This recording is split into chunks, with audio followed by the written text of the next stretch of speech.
realized that I hadn't actually hit record, so we're actually going to also post this on YouTube. So welcome to everyone on YouTube now. Make sure you're joining the conversation. Leave some comments below and be able to start that conversation.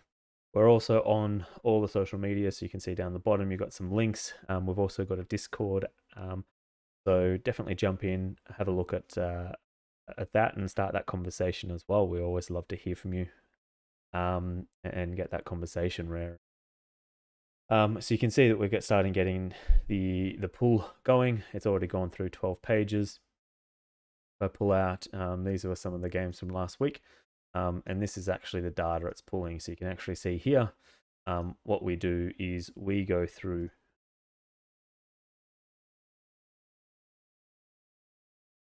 this. What that script is actually doing is we're going to the Board Game Geek database, and on all of the pages, it's actually going through and having a look to see, all right, well, what are all the games that are added? And it's going through page by page. So you can see we're up to page 16. If we skip through this kind of this, it's going to be able to skip a lot faster than we can. So it's probably already at page 17. You can see it's going through, and on all of these pages, you can actually see a link to a page. So what it actually does is it opens up that page, and this is what you would see as a user if you actually go into there. What the code is actually doing is actually, rather than loading the page, it's actually just saying, hey, what's the information on that game? So it actually goes through, finds the game, and returns that information into our database. So you can see it's already up to page 20, but as you can tell, we've been running now for just under 10 minutes since we hit start on that, and there is 1,307 pages, so it's going to take a while. So let's pick something to actually do while we're going through. So if we move across and jump over to something more exciting, let's open up and start having a look. So this is a game that is currently on Kickstarter. So if we open this up,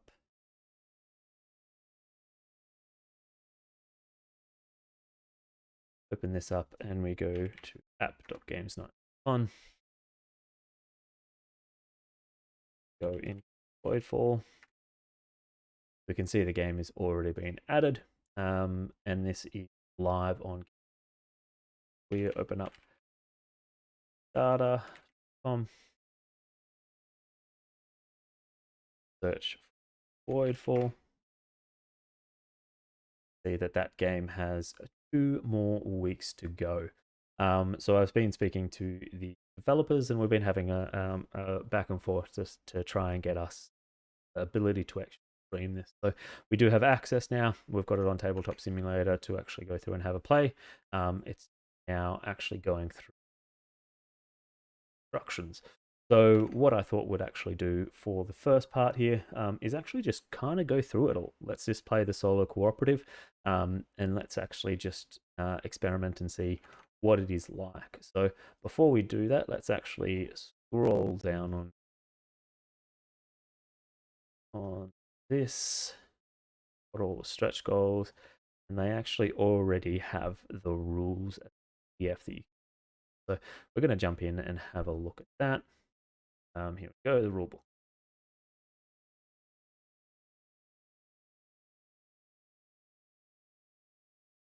Close the sidebar. We'll zoom it out a little bit because it's close. It definitely doesn't need close. So let's look. Now, it is worth mentioning, this is not a full playthrough. This is my first impressions. This is my very first look at the actual game. I have watched a couple of videos, and I've started reading. And as you can see, we've actually already started getting the numbers on the top. So what we'll actually see above here, it'll keep a running track of where the page count is. So definitely keep an eye on that. When a new game is added, you'll see that the wording actually quite a bit. So let's jump back so we can see on Voidfall. I haven't played it yet, obviously, but you can play it single player. You can play it with up to 4 players. It is co-op and it is competitive, so you can actually mix and match and get a lot of replay out, which is quite exciting. A lot of these kind of games, competitive only or cooperative only, and a lot of the time they have a very strong min and max player count. So it'll definitely be interesting to see. But let's jump back into the tabletop simulator version of it, and we'll actually start with, so select the players 1 to 3. I'm actually going to just play single player.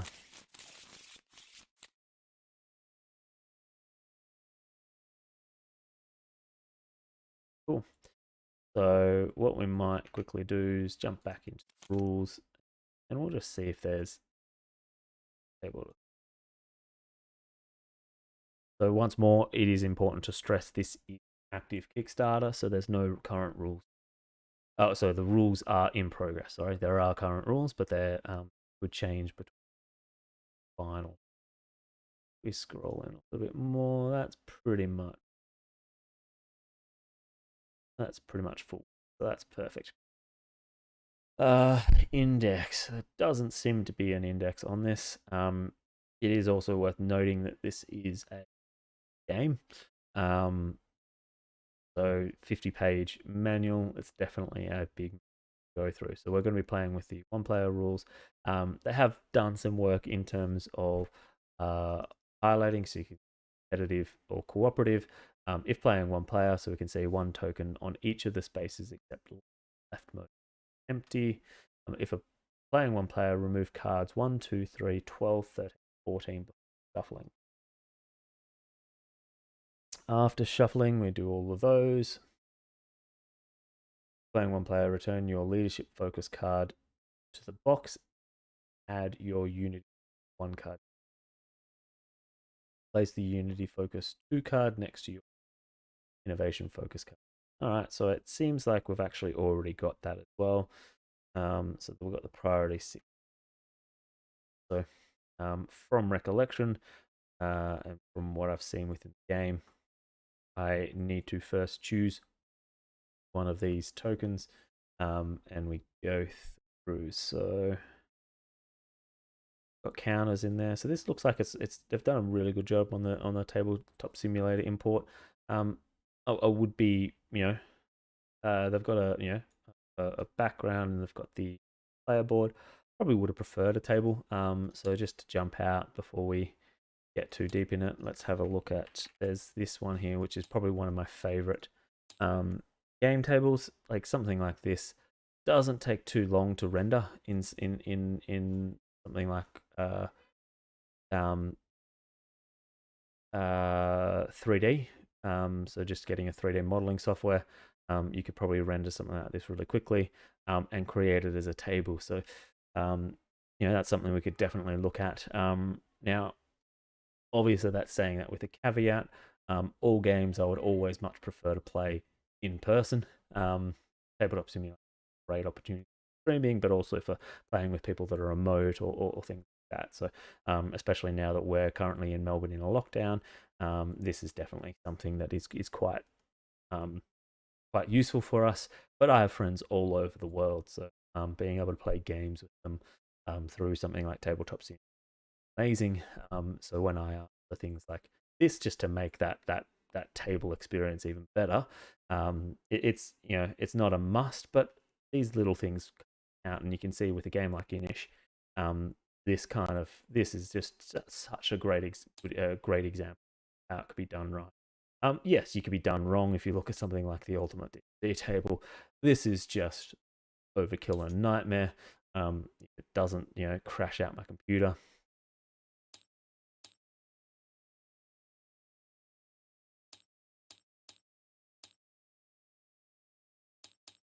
Getting through errors. But something like this is just absolute overkill in that you can actually even see that they've even imported things like the pizza slice.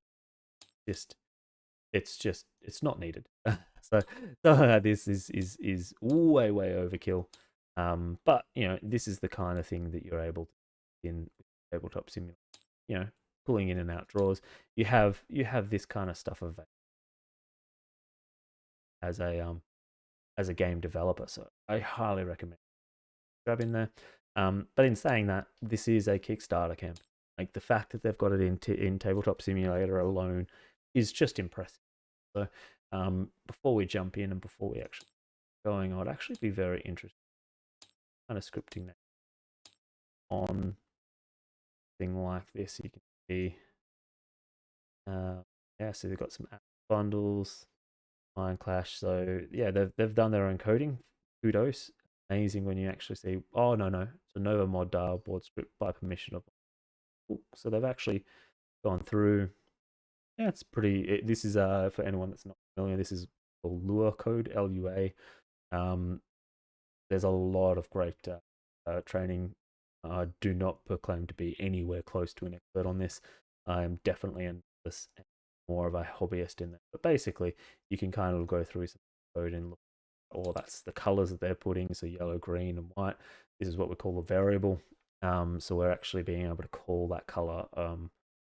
So we've got the string of different colors, and we can actually call that every time rather than having to put color in it. But going through, we have a look.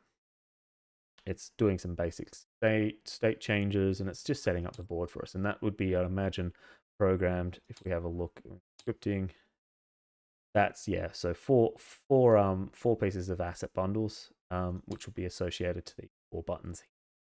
So I actually have scripted games in the past. We can do a whole video on on that or a stream. But I also do a lot of kind of rescripting as well. So changing someone else's just to not so much because I don't like it, but more so because I might have a different. So let's just jump straight back into it where we were before. You can see it's doing all the work for us.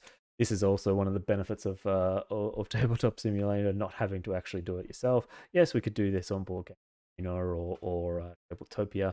Personally, I like TTS just mainly because it is emulating that real life experience, picking things up, interacting, working with it. But it definitely does mess with some perception of things. I also do have VR, so at some point when we start getting a bit more experienced in the ways of Twitch and streaming, we'll definitely jump into VR version of. That will be interesting. Let me know what you think we should put on there. So we'll just quickly add in there. Yeah, don't forget, have a look at our socials, but also the app itself. So HTTPS or just app.gamesnight.fun. So you can see that in the bottom corner over there. And we can definitely have a look at the homepage. If you're interested in becoming a beta tester or an alpha tester at the moment, definitely hit us up on the Discords, and depending on your credibility, obviously, we'll be able to give that. So let's actually start jumping into the game itself. We're at 91 pages already searched, so it's probably getting around about 100 pages in 25 minutes. So we're definitely a break for this. Trying to figure out what the best time is to streaming. Last weekend, I did the stream I started the pool at 12 o'clock, done by 4. So realistically, it takes about 4 hours to run. And it might be we either start the stream and then we have the stream running. I'm not sure how interesting that is to some people. Not super informational, but we could go through it. All right, so we've got the 2 sections here. Icon reference, fantastic. This was one of the things that I was struggling with. This game is heavy on its iconography. You can actually see in here, very, very clean and crisp designs. I think Ian O'Toole is the designer on this. well known for his cleanliness. But obviously, this means nothing to you if you haven't seen this before. So, icon reference is super useful. One of the things I am currently working on is better understanding or a better teach. Obviously, when we're running through these kind of games, we want to have the best teach available within there. So definitely working on how we can better improve or provide a better teach. I think the instructions at the moment, they are definitely they've done a lot of good things in here, but it's also a very, very heavy document. I wouldn't recommend every player. So I'm working on at the moment each that we'll run through when we first play. Players. So we're going to do our first solo play, and we'll see how that. So if this is your absolute first time playing the game and you're learning it solo, learning the rules, managing the crisis card might look scary. It certainly does. Thus, we have a training mode for you set up the game as if you were playing the first cooperative scenario, but leaving all harbingers, or I'm not sure how that's. I would always say harbingers, joint focus cards, leadership unity focuses, and crisis cards in the box. And flip the galactic board to the competitive side. Play the game with no opponent, no crisis, no threat from the Voidborn. If you invade the rift, gain 50 influence. If you can manage at least 300 influence by the end of the game, you're probably ready to face the actual challenge of. All right, so that, yeah, it gives you an understanding. All right, so through, and I think it's done all of that for us. So down here, wow, this is a lot. So we can see my board down here. And it is worth note, this is a 4x euro, so it economics, warfare, all those kind of things wrapped up, and it is a euro, so it is a heavier style than most people might be interested. All right, if we have a look, these are the upgrades. These are the upgrades we can actually buy throughout the game. Thought that was actually meant to be 2, but that's probably just a solo mode thing. So 1, and these are the ones I start with. Escape pods. After resolving a combat, you may home sector all of your. Let's have a look at the home sector all of your cubes that were recalled during. So let's have a look at pornography.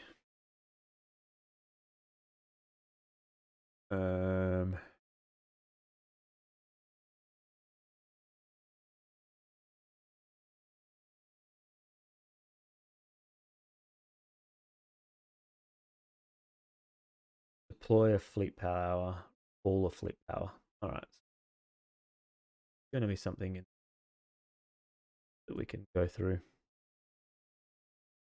I'm guessing I start by over here selecting a priority, 6, etc. Place that underneath. Take the token.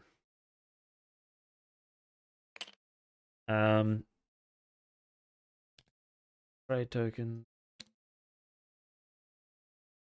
This is the map and home set there. I don't think we'll actually get into playing because, once more, I'm not fully familiar with the itself. But we can actually kind of most of about it. Got everything organized,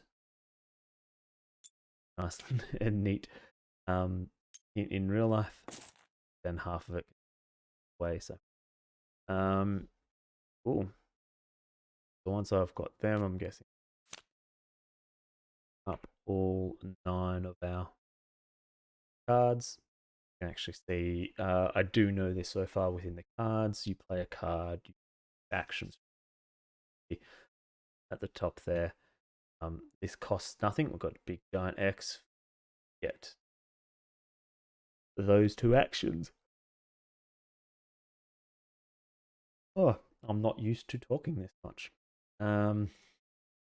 Cool. Escape pods. Okay. Or exactly what they do. But that's pretty much the game. We'll jump in. We'll have a look at. I am aware of it. Probably a couple run throughs before I actually. Let's jump in and current game that we can actually play through.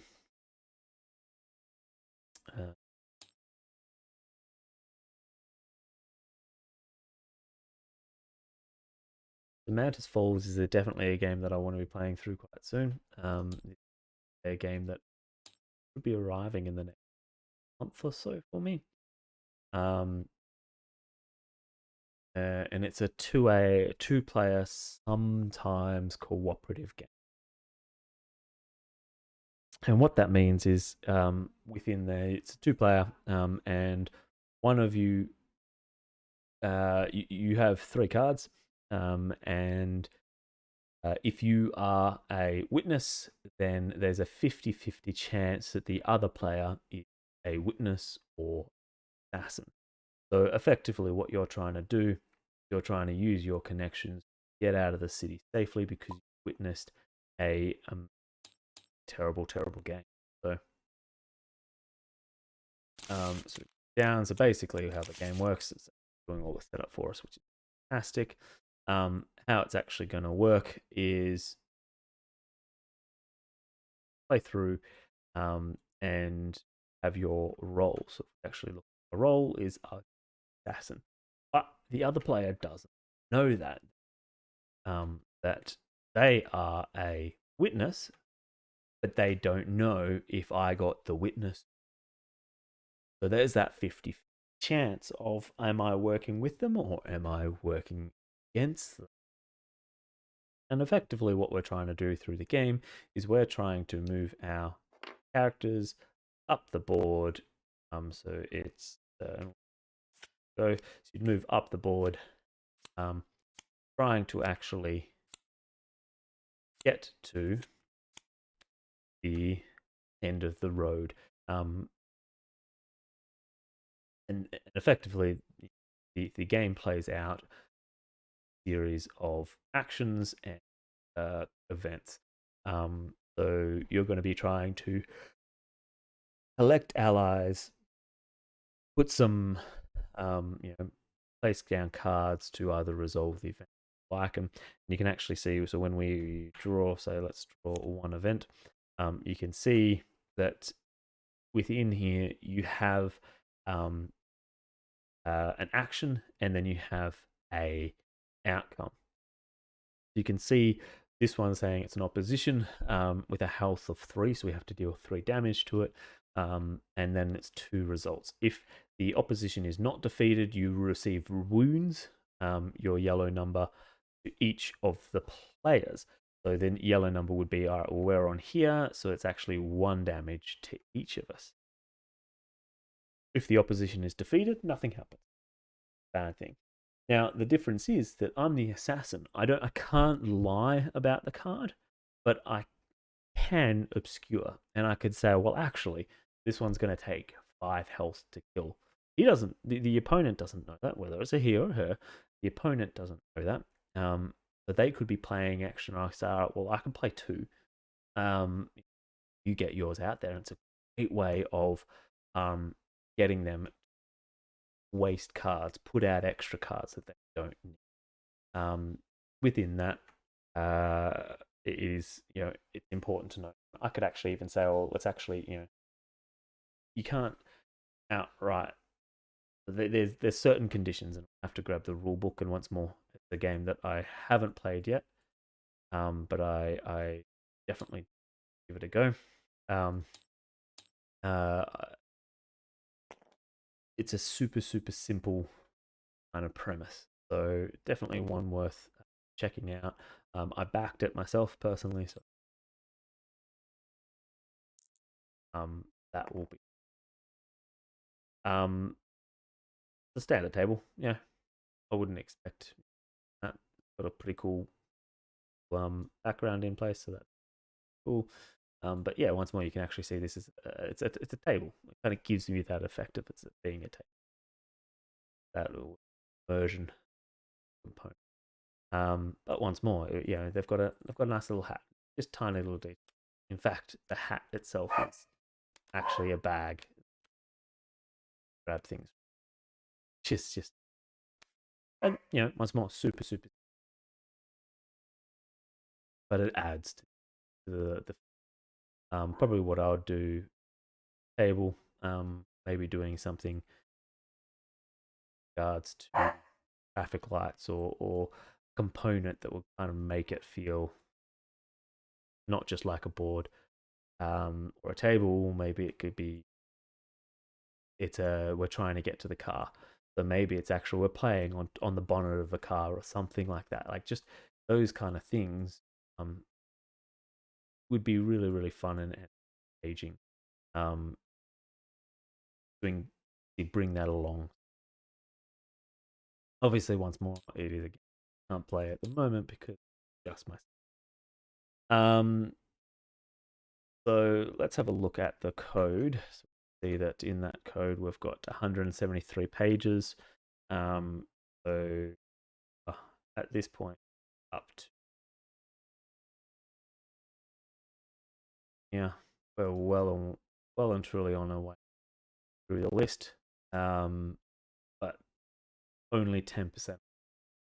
It's 36 minutes. We've probably got, let's say, just over 3 shy of 4 hours until that script has finished.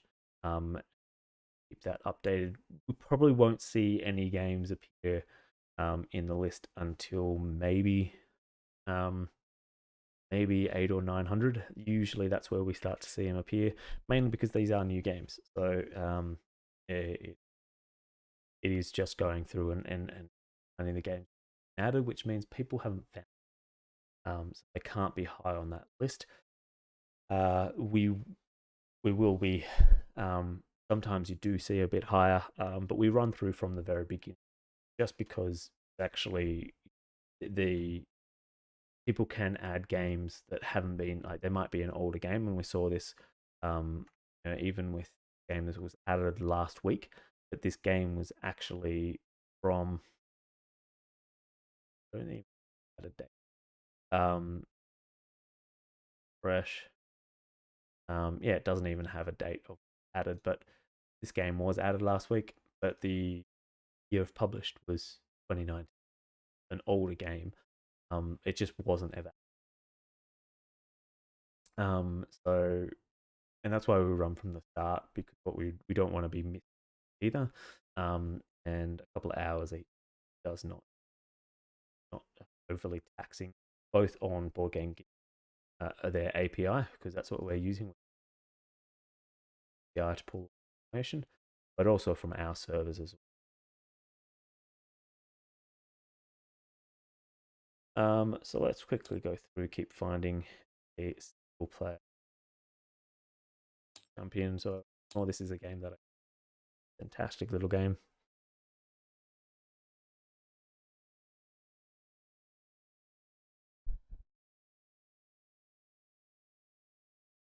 and that's my computer starting to really. So, um, haven't seen this game. Fantastic, fun little game. Kind of like a mixture between Where's Wally and trying to solve a murder. The difference is that the actual map is not um, it's not a snapshot in time. It's actually you can actually this was one of the first cases. You can see the car is drive. It had an accident. You can also see that very same car here.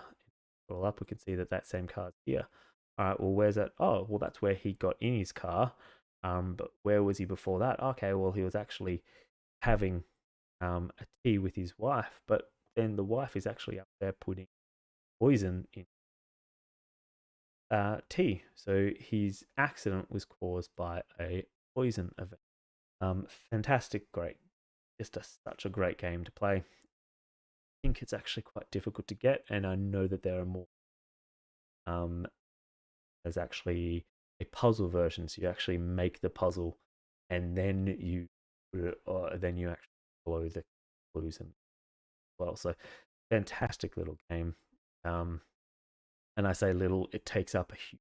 We put this on our dining table, and we play this together. So I'm actually going to give one of these a go. So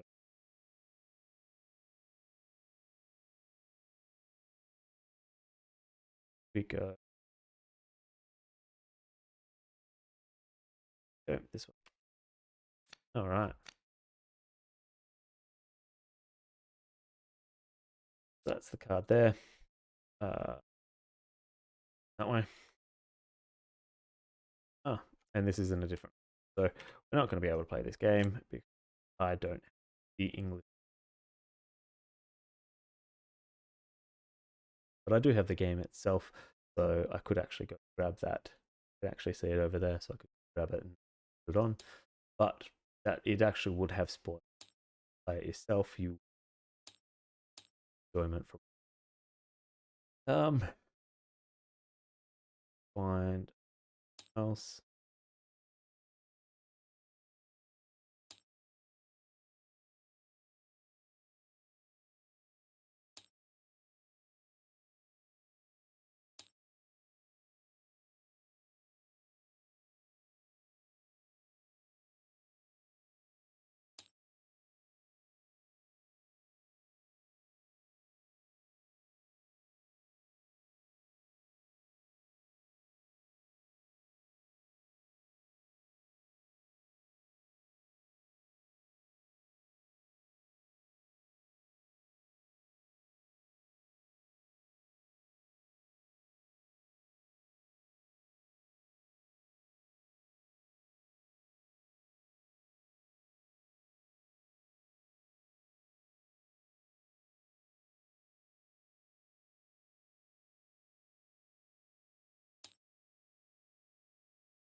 All right. So we've got Supermache. This is a single player print and play, so you can actually grab this for free on Tabletop later.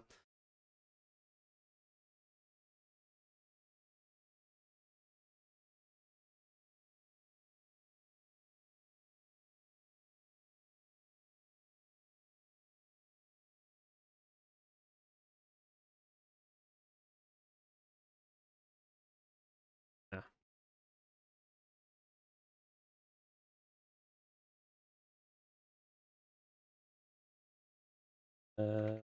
One of the six.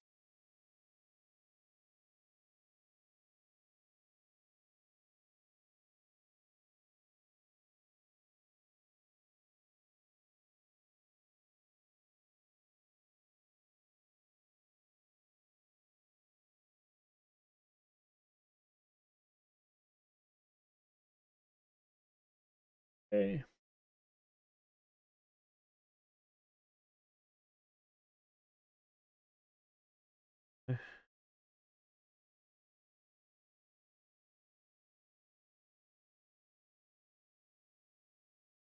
Not sure what's finding it, but this is a great little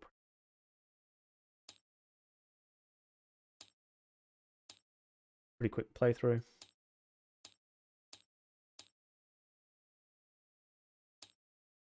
In which you are trying to run a supermarket store at it. Go.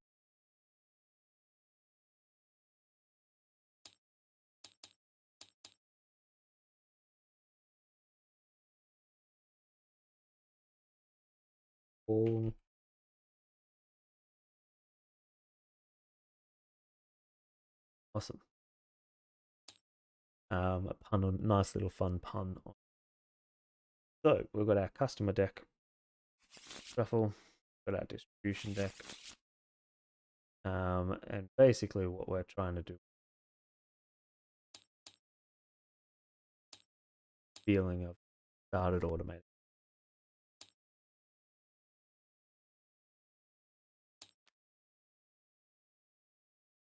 Obviously, I haven't done it,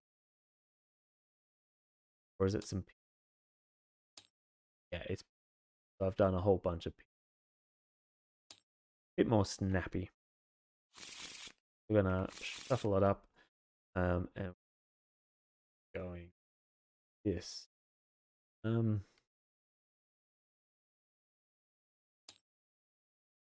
Oop.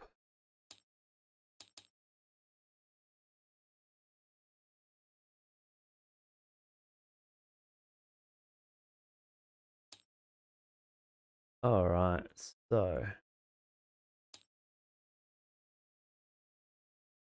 as a grocery store owner, your goal is to make the most amount of money over 6 rounds. Each round consists of 5 phases: preparation, delivery, stocking, customer, and waste. For the preparation phase, you'll deal out 5 customer cards and the new distribution card. During the delivery phase, you'll buy food at the distribution center.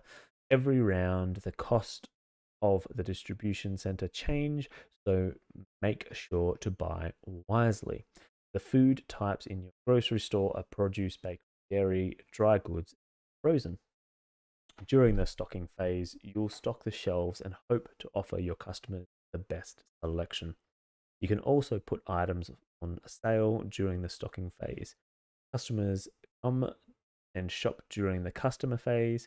Each round, you'll have 5 possible customers, and each one will buy a different number of items. If you do not have what the customer wants, you will lose sales and suffer a penalty. Make sure to plan wisely because the food will spoil if it is sold. You'll get rid of spoiled food during the waste phase, lose whatever money you spent on it, and get penalized. The game ends after 6 rounds, and hopefully you've made a profit. However, if at any time your money drops below 0, you look at the game board, we've got store, money track, round track, distribution. Yep. I believe we've got that all set up. Yep. So spending and earning money. The money track is where you keep money you've spent and earned. At any time during the game, you can lose at the money track and see how much money you have. When you spend or lose money, move the pawn backward on the track. When you make money, move. Yep. There are 2 money tokens, a $100 and a $200 token. Okay, so if you go above, then you can actually put that instead of this token, you would start using 200. Okay, the game turn. The game lasts 6 rounds. Each round consists of phases. Once you've completed all phases move around and then finish. Preparation, delivery, stocking, customer, and phases. The preparation phase. During the preparation phase, you simply set up the cards for the coming turn and move the pawn forward on the. At the beginning of each round, starting to move the pawn forward on round. So we take the top 5 customer cards and place them frame face down in front of you. Then flip any two of the customer cards. Then flip any two of the customer cards you wish. You will now have 2 face up customer cards and 3 face down cards. That's right, yes. You don't know fully which customer you're going to be playing. Doesn't matter. Flip 2. Distribution center cards. Turn over the distribution card. This card displays the distribution costs for the round. That's the cost for the round. So that is the preparation phase. Nice and simple. Delivery. Your grocery stores sell, and the delivery is where you buy food. The face up distribution center card tells you, you know what, I should be wearing.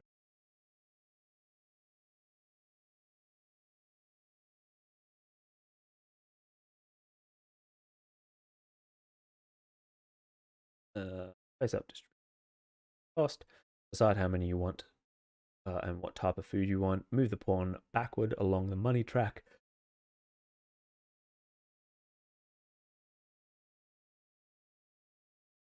Cubes. During the first turn, you will have a fully stocked store, but nothing in your stockroom. Stockroom is okay to purchase during the delivery phase. Fill up stockroom. The distribution. Each distribution 2 important pieces.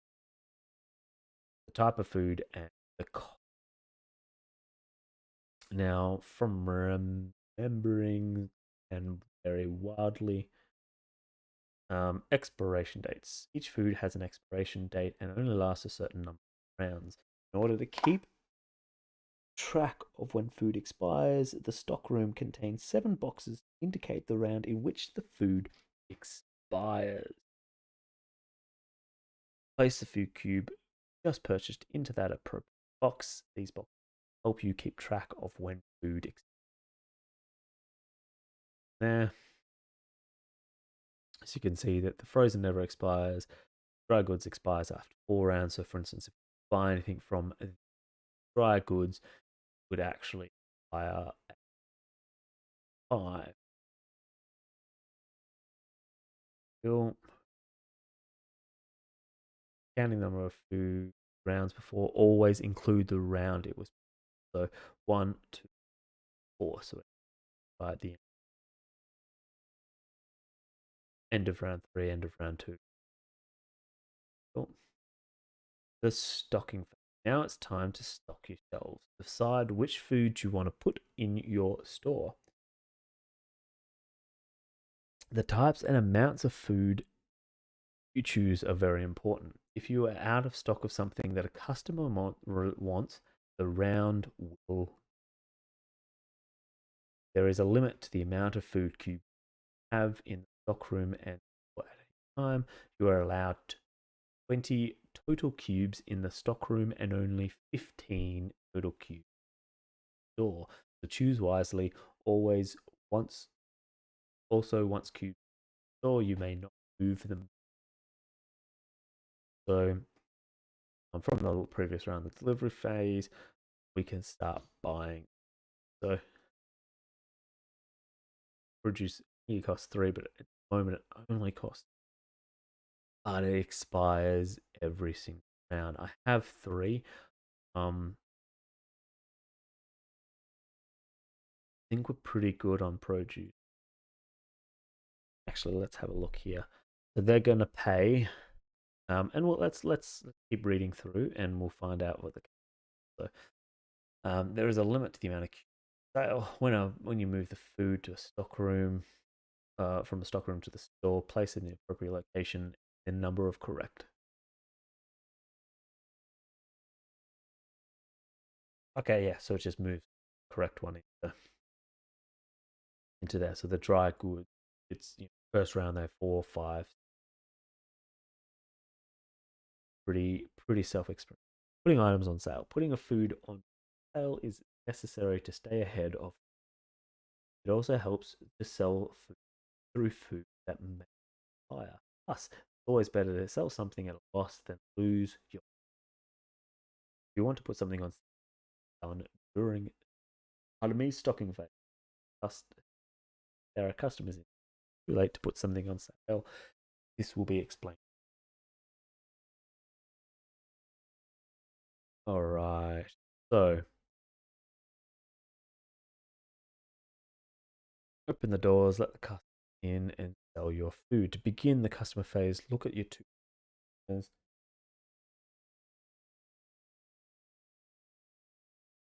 All right. So you've got the coupon, you've got the shopping cart, you've got penalty not for. So each customer card has 5 important pieces. Customer's name. The coupon indicates the customer can use the coupon. The shopping cart indicates the number of items the customer will buy. The number range for purchases, the penalty for not completing. So here that's the penalty. You'll actually lose $7. If it wasn't for me, Latimer children would not eat. It would eat nothing but rubbish. Okay, that's a pretty. I don't work here, but let me help you find what you need. Thanks, Les. All right, the shopping trip. You will have 5 customer cards spread out in front of you. 2 of them will up, and 3 of them will. During the preparation phase, drew the 5 face down cards and chose. Now you have an idea uh, of who is shopping at your store during. 3 of the customers that you know to choose the 2 face-up cards and have that. Choose one of the 2 face-up cards and have that shop. Once that card is completed, turn it over and turn over one of the face-down cards. Again, you have 2 cards from. Continue like this until you know face. Okay, cool. So that's the process from getting them here. They'll then enter your shop. You may with them. Sounds a bit dirty. And then our customer. Each food's price is printed on the game board next to the food's location, unless the food is. Price of the food will always be 14410. Each customer has a different number range that determines how they shop. The number range is printed at the bottom of different.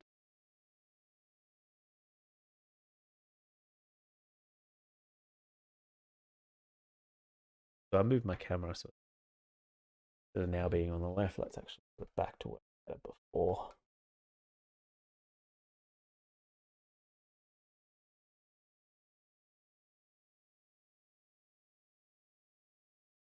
Yeah, that's pretty. Leave it there. Cool. And a bit more sense. So for each item, the buy roll at both.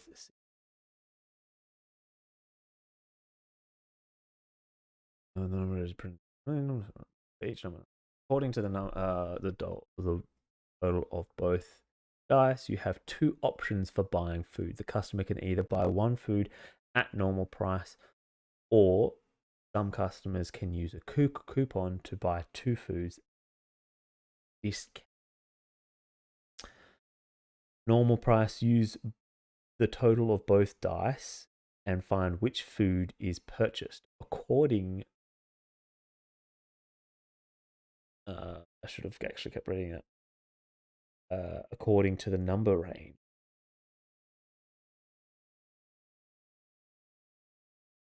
The customer buys that food, place the cube in the customer's shopping cart, and then move the pawn forward on the track. So if I roll, so at the moment it's rolled a 2, so they would buy.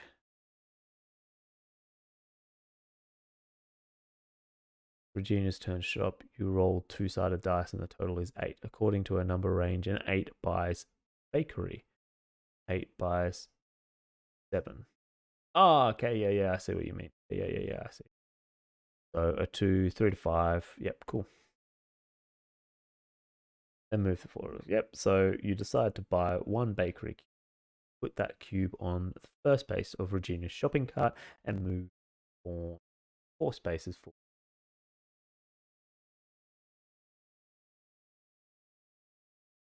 Instead of using both, or using the total, instead of using the total of both dice, if they have the C in top, so Clara has that C in top, but Leslie does not. If there is a coupon symbol on top of the customer card, the customer can shop coupon. Customers with a coupon can go couponing as many times as there are coupon symbols. So you can once or twice. I think that's only. When a customer uses a coupon, they buy 2 items in one. Because of the coupon, they also save. When using a coupon, reference the coupon chart on the board, find the 2 numbers from the bottom row.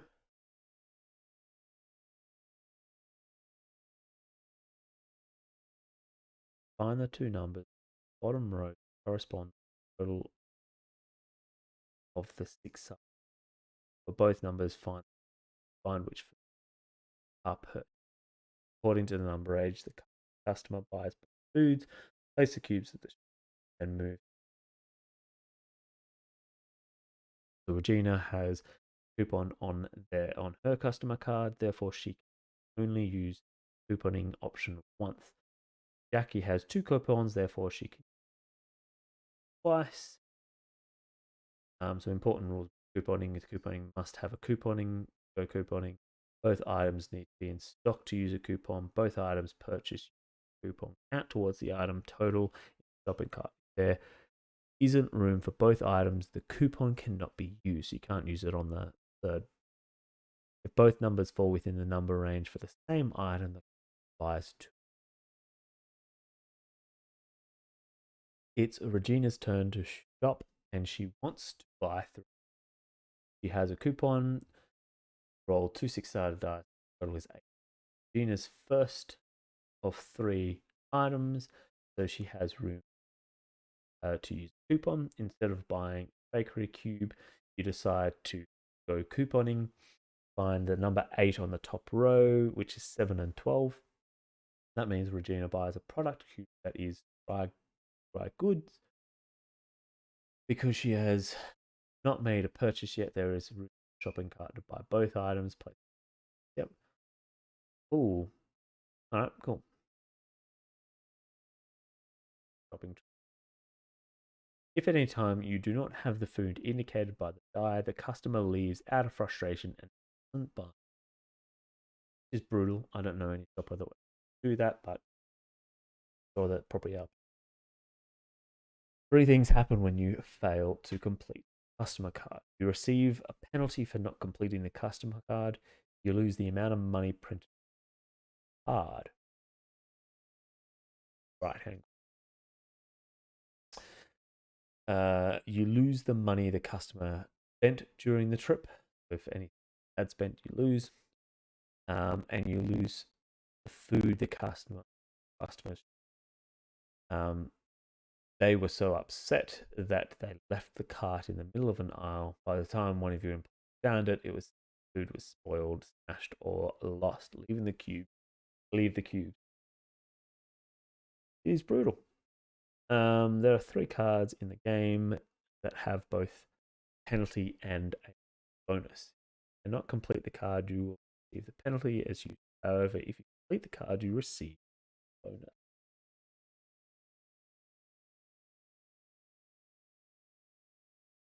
There is 1 sale token for each type. Use the token to put food sale. However, you can only put something on sale during the stocking phase. Each food type can only go on sale once during the game, and if one food can own only one food.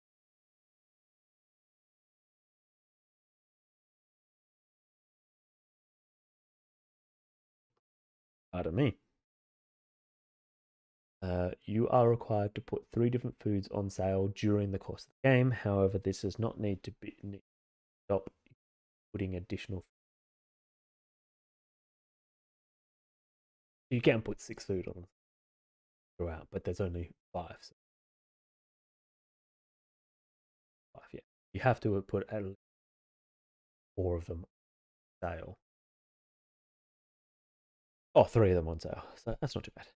When the food is on sale, its price is lowered. Also, because of the sale, customers use save to buy more food. Most of the time, customers don't understand that they are spending more money when they're saved, but we in the grocery business don't tell them to. When food is on sale, customers often buy extra food.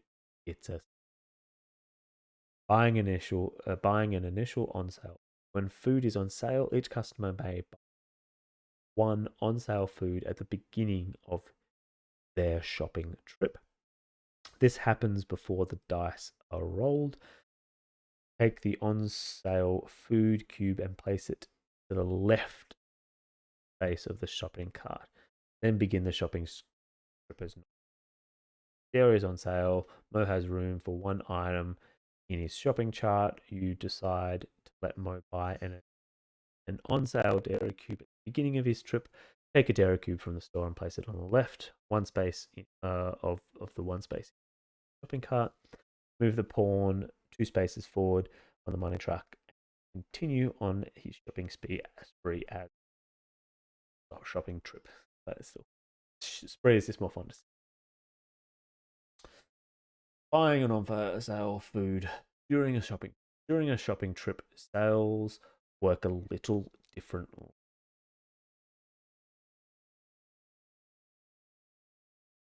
Or buying an on sale food. If the die roll causes a customer to buy an on sale food, they actually buy 3 items. When a customer buys an on sale food, they also buy both items. The coupon card. Oh, okay, yeah. So if they, for instance, rolled a 6, so for instance, if they rolled a 6 juice, if they rolled let's say they rolled a 5, they rolled a 5 to get produce, but it's on special. Well, then they would actually also buy 2 and 10. So actually also buy another dry goods. That's just properly. Dairy was on special, which was 5. They would also buy a dry goods and a 10 bakery. That makes sense. Cool. Customer does not save the $2 because they are not coupon. Customer also does not need room for every item. Place all the cubes in the shopping cart, even if more than will fit it. Exception. This is the exception. So you can actually fill them up before, and then if they roll it, you get a double. It's kind of they buy 1 before you even start buying it on. Yeah, so you can actually start by buying it on, and then they actually go through them. So if you put something on sale, you need to make sure you have a lot of it. You don't have a lot of it, you are in for trouble. So I actually might even produce on sale first round because the produce is actually worth 1, but I can only have 15 items, 1, 5. So I can't put anything out this round. I'm probably not going to be able to put. No, it's worth 1 here. So if it's worth, if I sell it for 3, I don't think it. Yeah, we'll see. If all 3 items aren't available, the customer is not completed, you receive the penalty, refund the money. Wow, so that is that detriment as well. Get all three of those items and then receive the penalty, refund the money. Customer causes a customer to buy an on-sale food. They only purchase the 2 items from the coupon card. Causes using a coupon causes. Okay, yeah. Okay, cool. If you used a coupon, you're using a way of kind of saving. Restocking. Once per round, you are allowed to restock your store. Take the number from the stock room and place them in the store. Remember, there is a floor. You must have at least 1 food cube in the stock phase. Stocking during the custom. You can do that once per round. You're allowed to restock during a customer shopping trip. If you decide to do so, it ends their shopping trip. You do not complete the card and receive a penalty. However, you do not lose the money already spent by the card. So it's like you're choosing to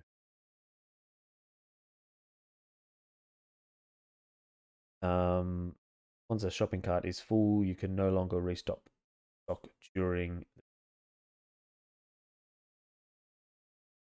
must decide to restock before rolling the dice for the next item. If you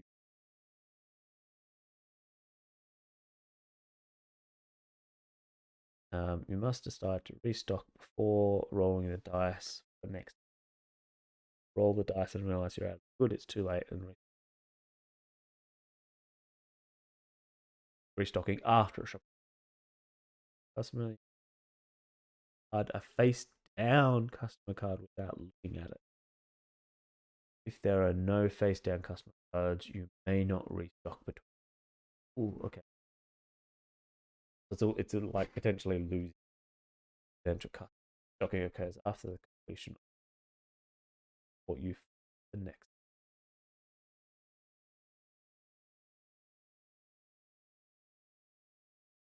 All right. So end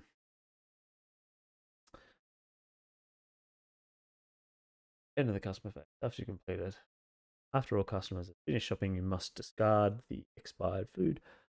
Find every food cube that expires at the end of the round and remove the cube from the and stockroom. Put it back in.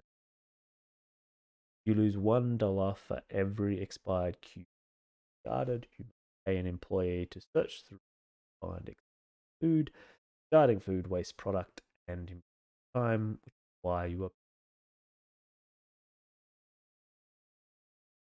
At the end of the game, you must complete the waste phase. Only waste cubes expire at the end of round 6. Cubes last longer than round 6. Do not wait.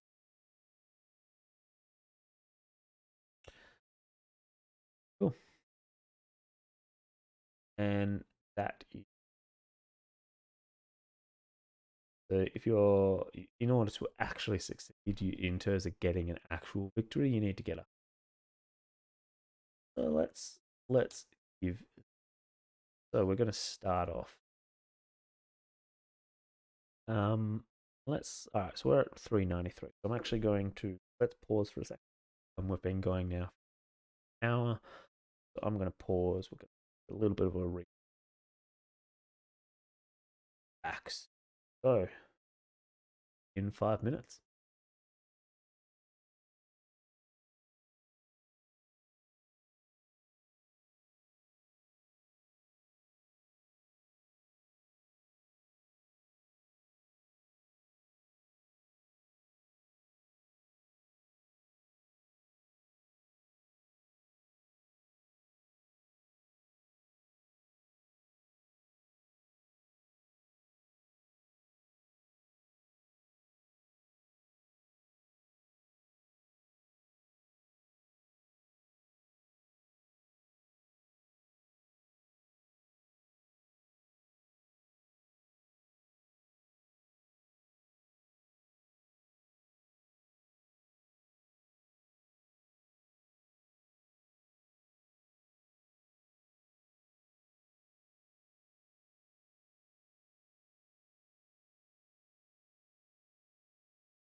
Welcome back. So let's jump in this game.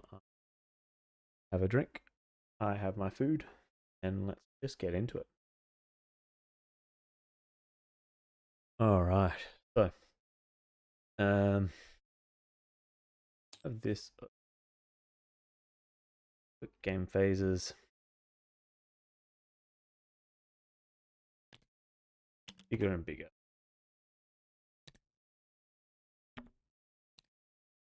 Nice, and no doubt I will forget because that is what we do. So, okay. So first off, we are in preparation phase. We've done. Now it's the so what do I want to buy? I can have a maximum of 20 in there in terms of pricing. What cards? I'm just going to we'll shuffle afterwards. First time playing. I want to what kind of card? 1, 2, 3, 3, 4. 1, 2, 3, 4, 5. So the produce is normally one. Once it's 3, 1, 2. So, no. Bakery normally 2. So 3 times it's 2, 2 times it's 3, and once actually when that goes down, definitely. Dairy is normally dairy is normally 2, but a couple of times it's 3, so it's more expensive than it normally is. Dry goods.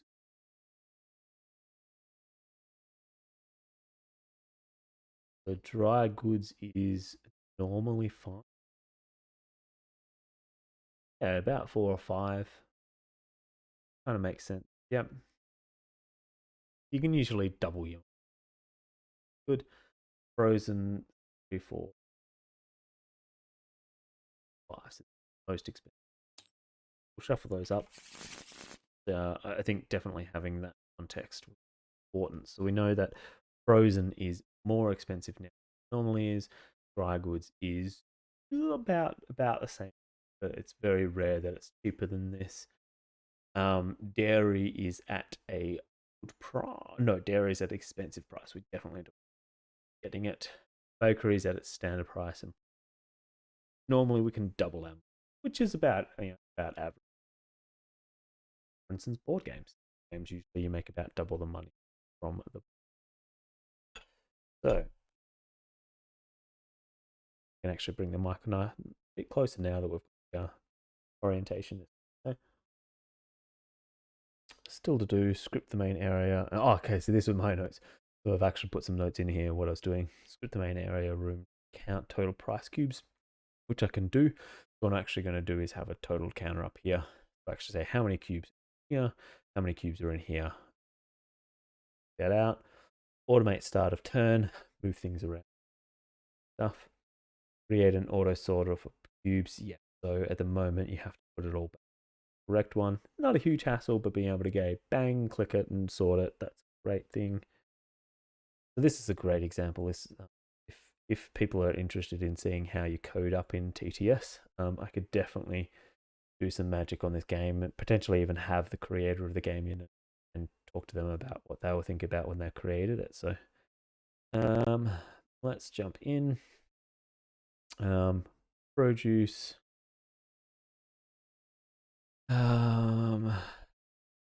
What are they? 6 to 8. So quite likely going to buy produce and dairy and bakery.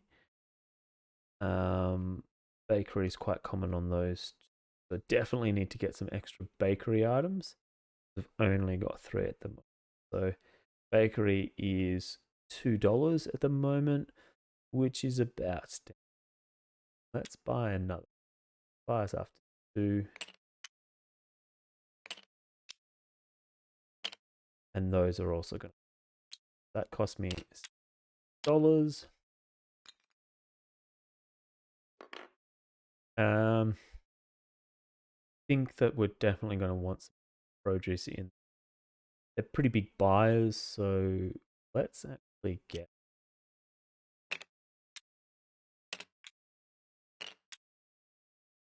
4 of them. We'll actually put produce on sale.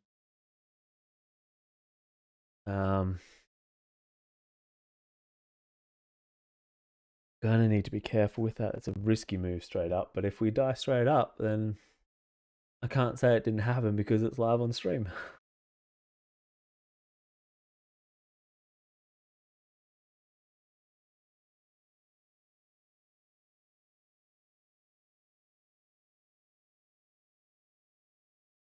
I've actually got noise gate enabled, so hopefully we can actually test out the recording to see how well it does.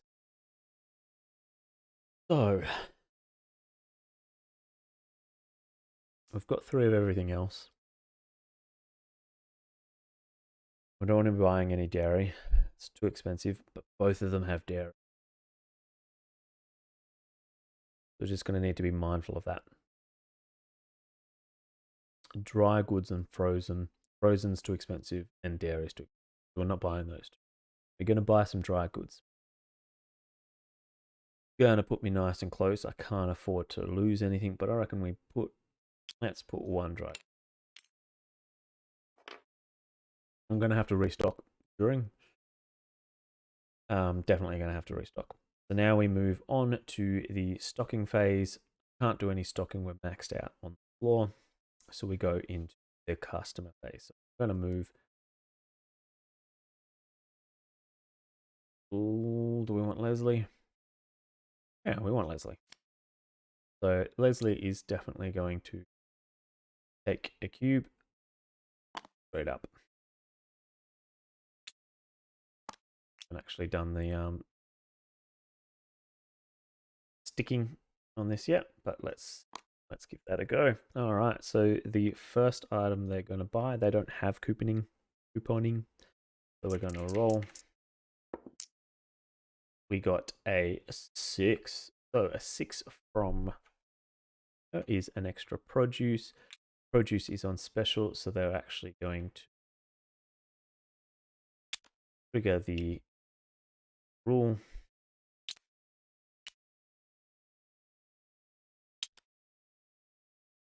The 6 also buys a 4 and 12. Going to, oh no, sorry, 4 is a dairy item. 12 is a now I think that fills the card, so let's just check.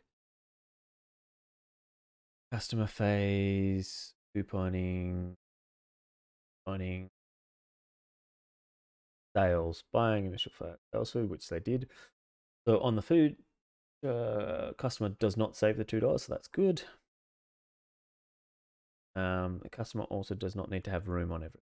Place all the cubes on the shopping cart, even if there are more. So they do buy out, so actually I won't be re-rolling for Leslie. And marker. Okay. So we won't be doing anything else, but they have bought 7, 4, and 4. So that is 15. So now they are 15.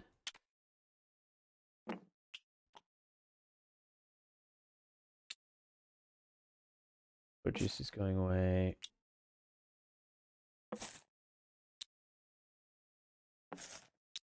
Ooh. So before I flip, I can remove 1 of the cards and I get to restock. Now they only took 4, so we're going to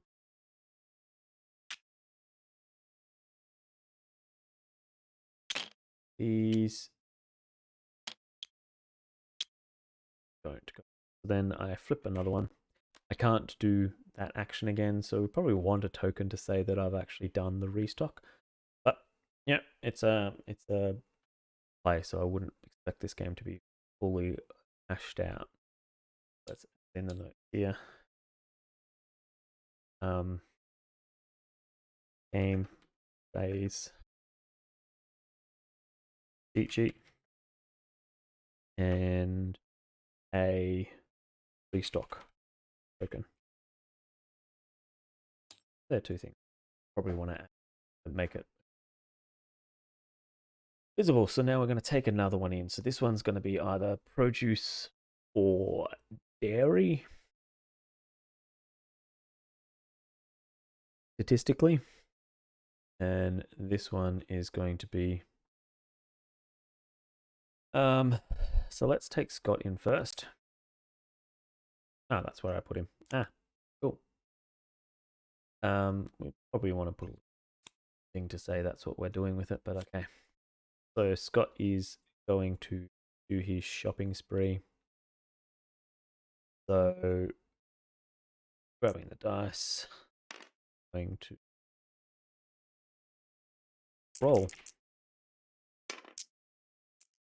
Rolls a 3, which is a pro. Oh, sorry, he took a produce.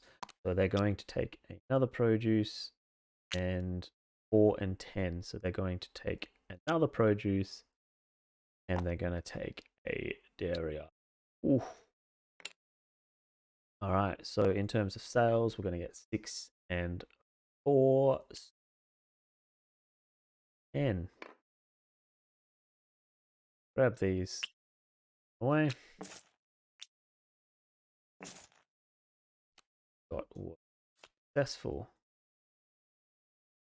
I'm a bit scared that we're on sale and we don't have any more of them, but they're both couponing, so we can actually get a. So let's produce and dairy. Let's do. So grabbing the dice. We're not gonna sell at the start, just reckless. So 9. So that produce. A 9 on here would be 5 and 11. 5 being a dairy. Oof. Good, I don't think. And 11 being another produce. Oof. Okay, so that's 2. That's 4 plus 4 is 8.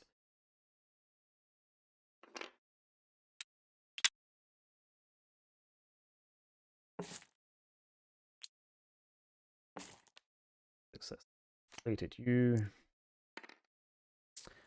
Now we have Martha coming. Don't have anything to sell, so more than likely this is not going to end well. 3 and 3, that's a 6, which is produce, or we can do 4 and 12. 4 being bakery, 12 being frozen, which we can do. So she's actually going to use her coupon to do a 4 and 12, or 1 bakery, and 12, 1 frozen. Sorry, not is that right? So no, they can't do it. Question being there. Roll a 6, 4. Bakery. Oh, no, bakery's there. Can do bakery. And 6, 12 is frozen. There we go. Yes, we can. So we lucked out on that coup. So 4, 7, that's 11 points. 45. So that was a really round. We definitely bakery done. Done the customer phase, waste phase. We have nothing expiring at the end of this round. We used all of the produce. Fantastic. So now we want to look and see from here.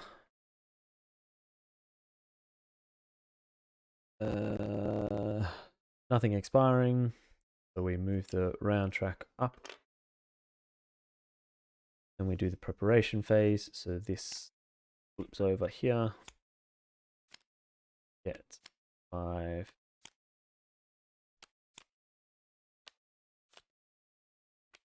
And we flip to 2. Bang. And that's the preparation. So now we move into the delivery phase. So this is the cost of everything. Definitely need produce. But grab. So produce is now an item for special. Let's get produce. Let's get stick. Just think that that's what we need. This is the 6. 9.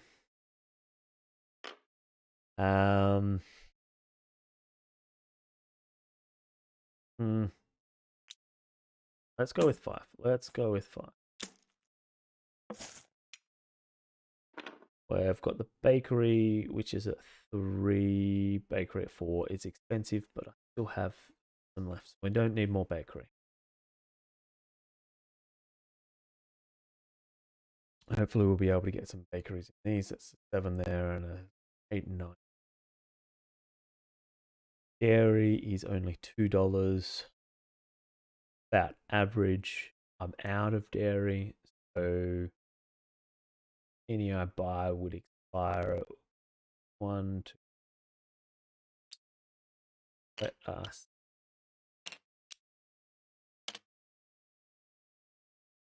quite common to come up.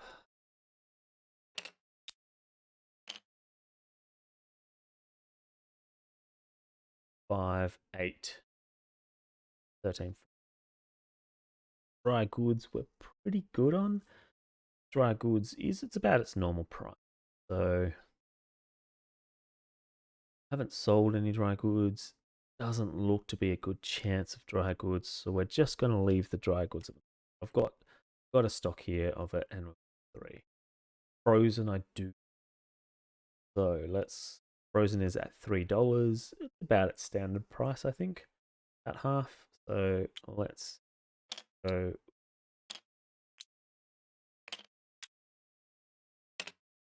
5. We need to pay for these, so I've already paid for those ones. 5 times dairy is 2, so 10, 30, and 5, 3 is 50. Wow. So I was able to get, I think we start on 15. I definitely cut it close to the wire going down to 1. But we got up to 45. This round I'm spending quite a bit of money, so I spent $30. That's pretty expensive. So I've got 5, 10, 15, 19 items, which we wanted to fill up an extra just for sanity's sake. Let us say it's going to be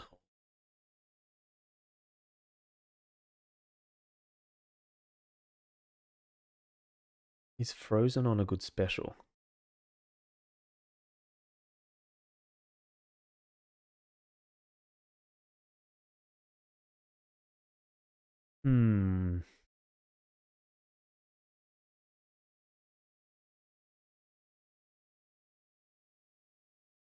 Frozen never expires. So we'll get an extra frozen.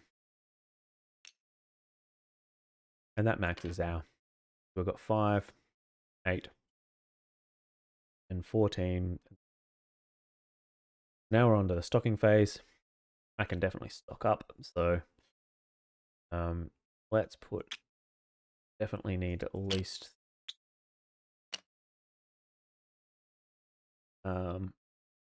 Dry goods I just don't see us needing, but that's the original 3. Bakery and produce. Gonna get. And dairy. So frozen, unlikely. That's a little likely. Let's put an extra frozen in. Bakery's pretty likely.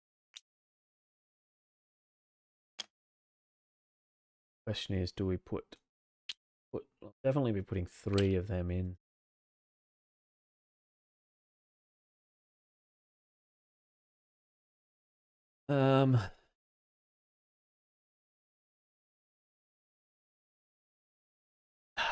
Let's put bakery in. And let's put the bakery on spec.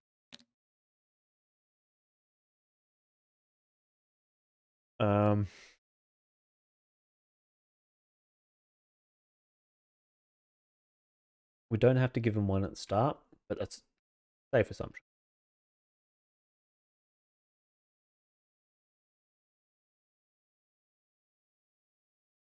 We're at 560, so we're just shy of half. We're about an hour and 40. So it's the assumption of 3.5 to 4 hours. Pretty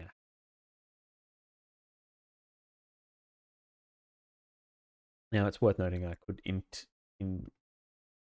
potentially speed up the script. We have a 10-second pause between each page, and that's not actually a pause based on my computer specs or on Board Game Geek. It's actually more on our server. I don't want to be running the server with too much.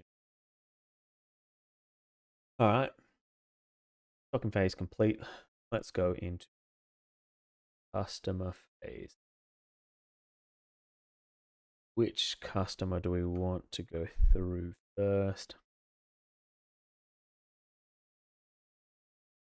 Let's go Albert, because if he hits his special, we don't want to be absolute. He's not going to buy a bakery item straight up. So that's a 6, which is a produce. Awesome. Or I could do 412, which is a dry goods and a frozen. So we're actually going to do that. Actually going to do that. So rolling a 6 means that we could use a coupon. He has 1 coupon available. 4 and a 12. 12 for dry goods and frozen. Needed some dry goods to be moved. And roll again. Now his coupon's been used. We can't do it again. The 7, that's a bakery item. And that's awesome because it actually triggers that special. Buying on ship. So during a ship works a little differently. If he rolls an on sale, he's actually also going to buy the extra. If all 3 are no, so it plays all cubes in a shot cart, even if they won't fit this exception. That's actually that actually worked out really well for us. Because what that means is rolling the 7 means he's going to get a 3 and an 8. So a 3 is another dry goods, and an 8 is a dairy item. Now he stocked up. Definitely something for us to be aware of. He stocked up a lot. So for future buys, it's definitely going to be something where we have enough. So adding it all up, we've got 2 dry goods, which is $20, plus 7, plus 3, and plus 4. So that is 24, 7, 34. That is 40. So this one guy, we bought more than all of my than what I spent. So I've actually already made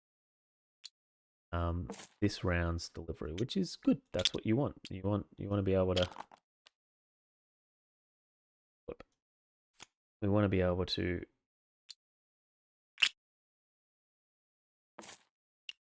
anything from here is actually a bonus.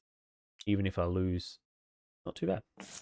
We lose some money. So, question is, do we want to restock before we let people in the store? We can restock with 3, 6, 8, 10. Means we can only bring 5 items. Now, I have, these are going to go out. 1. I reckon we chance it. We chance 1. And if we need to restock after that 1, then we'll do that. So let's flip over you.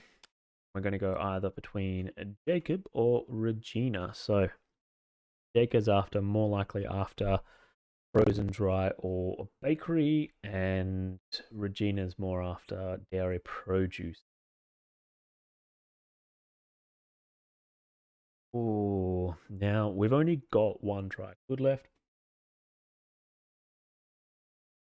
We also only have 1 frozen left. Now he's more likely to get frozen, so let's go with Regina. Zooming in on this area here. Are we likely to get a bakery? Yeah, we are. Do I want to be chancing getting rid of a bakery item straight away? We've got 3. If each of them were to buy 1, I'm going to have 1 left, but got 4 items. They can each take 1 for sure. Oh.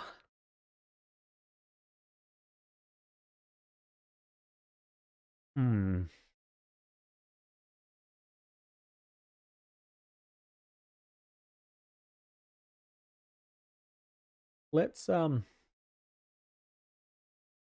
what? Let's do it. She has a Regina has a couponing card. I'm gonna need to remove all. And change customer card in from center to regions. So this is just notes for me on the side to just build out the games. It's not entirely friendly at them, as you can see here. So they're going to buy. I'm going to move that. Annoying me. So you're going to buy.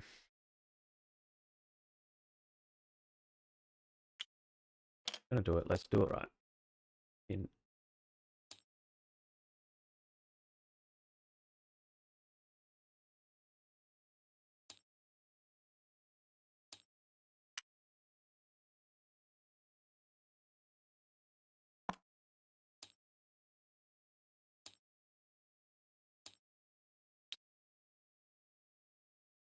Now it's going to, which is just as, but we know this. So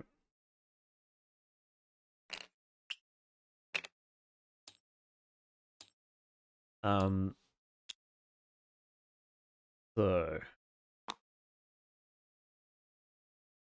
now we roll. Welcome anyone that's joined. We're just playing a game of Supermache, which is a print and play game from Board Game Geek, and we're just playing it on Tabletop Simulator. So make sure you join in on the chat. We always love to hear from you. Find out different things. Make this conversation. Because at the moment, ostensibly, I'm just playing a game by myself, and we all love to play with ourselves, but it is good to have company. So we rolled a 4, and 4 would be a frozen good. They do have a couponing card, so that would be a 5 and a 9, which would be dairy and a bakery. And that's not a bad option. Now the question, does couponing trigger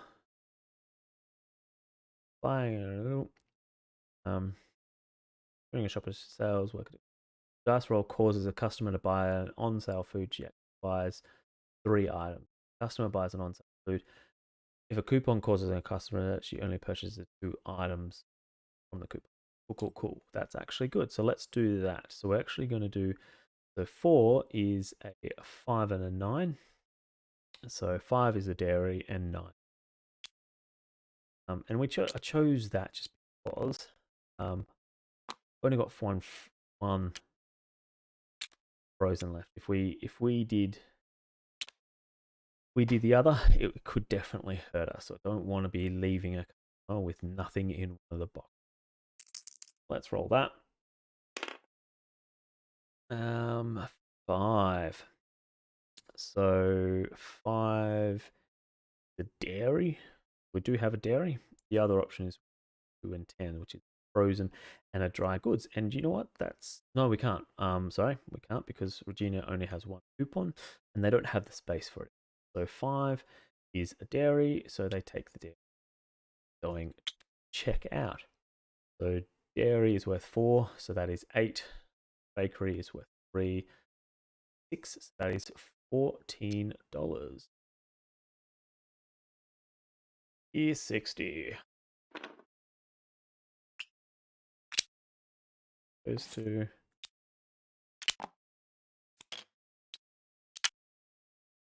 Those two. And Regina fully bought as well. Now, before we actually pick the next customer, we're going to guard one and we're going to restock. So what we're doing with stock is we're taking items from inventory. I lose a customer that would be coming in, but I think it's well worth it because I'm out of dairy and we're pretty close to being out. Definitely want the remaining dairy to be put in, which I need to be putting into the spot. We want the extra bakery. If we've got 2 people coming in, going to be useful. Same with these. The question is, how many do I have? 2, 4, 6, 11, 12. So I can add another 3. Let's add those 3 while we've got the opportunity. This is now max of 15 in that region, so 6, 11. Beautiful. That's pretty good. We've actually managed to get the place, so we definitely need to get rid of this produce and the items. Now, they're going to get produce on both of these is very unlikely, or less unlikely, but at least there are options. Some customers don't even have.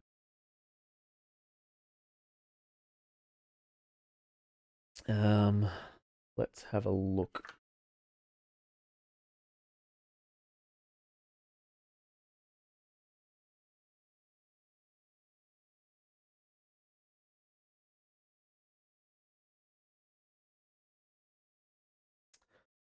So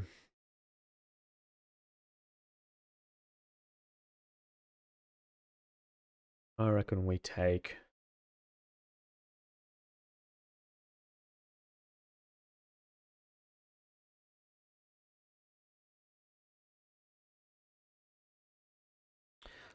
you first. Oh, that snap 2 was actually on this board, not on the card. That's important to know. Oh no, there is a snap 2 on. All right, let's look. Are they going to buy an item? Are they going to take a bakery item? Or no? I think we're better off leaving that. Yes, because we'll leave that to chance because if we need to, Jacob could definitely buy that. So we're going to roll. That is a 10, which is a produce item. Awesome. That's exactly what we want. The other option is we can actually do a 6 and 11, which is a dry goods and produce. So they'd actually buy everything in go. So 10, 6, 11, dry goods, produce. Let's do that. So they're actually going to use their coupon and they're going to buy both of those items for $13. Thank you. that Mikolaj? Yeah, Mikolaj. Mikolaj. Oh, sorry. What was it? $13. Order it up. Go.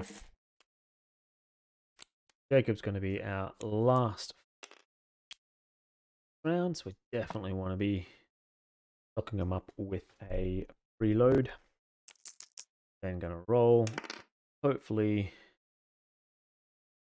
8 is a dry goods, or it's a 712, which is a frozen airy.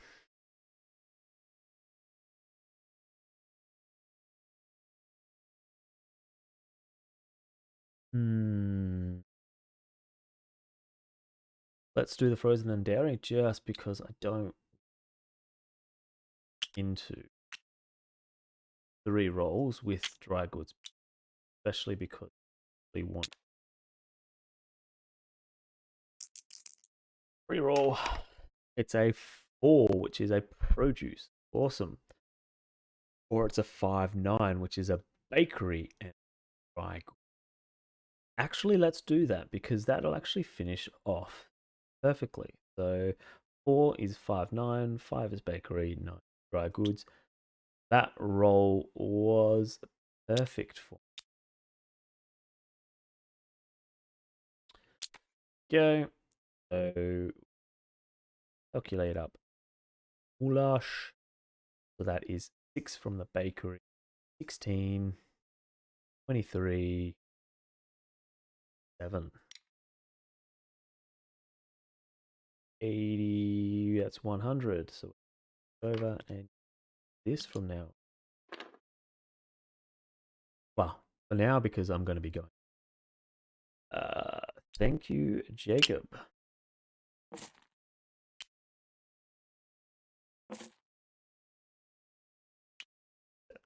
Please. Ouch. Any waste? We are at the end of round 2. We have no waste. We managed to sell off everything. One. Now.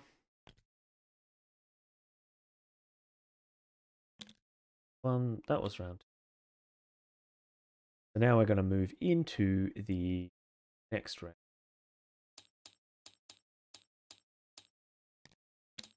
So no waste. So we're in the preparation. So this moves up. Start from there. Grab 5 cards. Customer deck.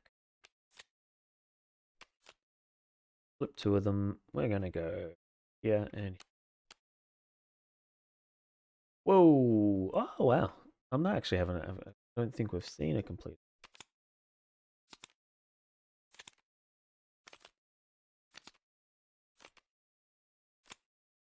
No, we have not.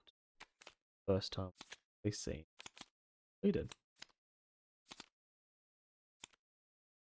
So what that means is when if we were to complete Amy, then actually get an additional 10. But we could definitely lose $15 for not. So hard one to play out, but well worth it if we can.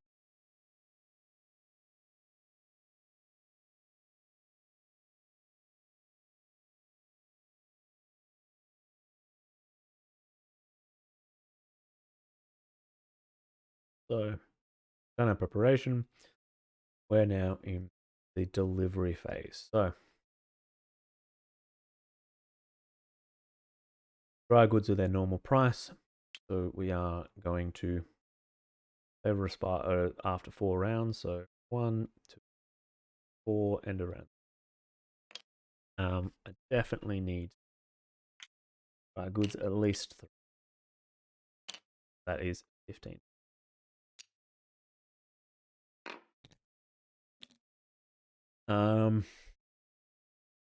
Oh, sorry, we did have produce expire.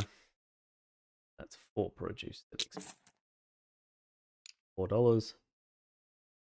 Boom.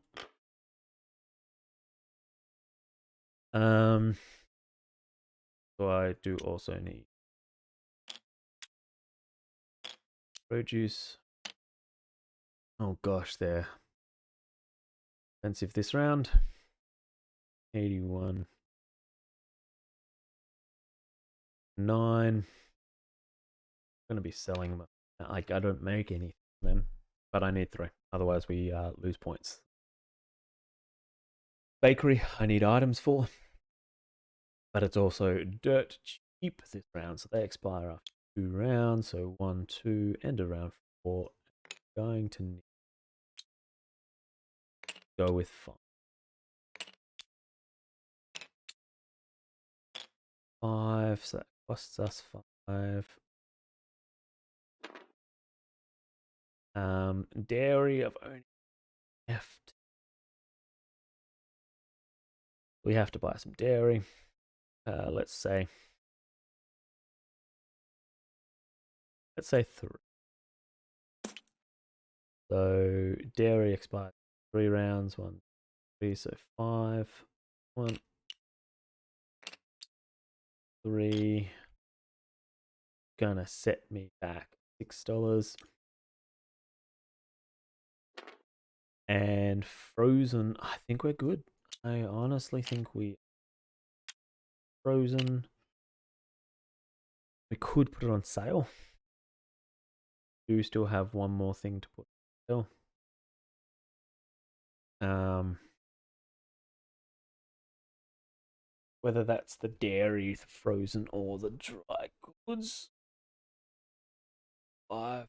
So I would still make money on it. It is a no.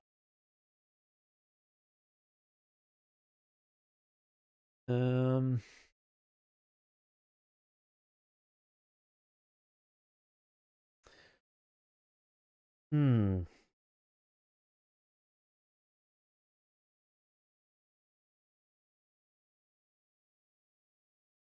Let's actually go through.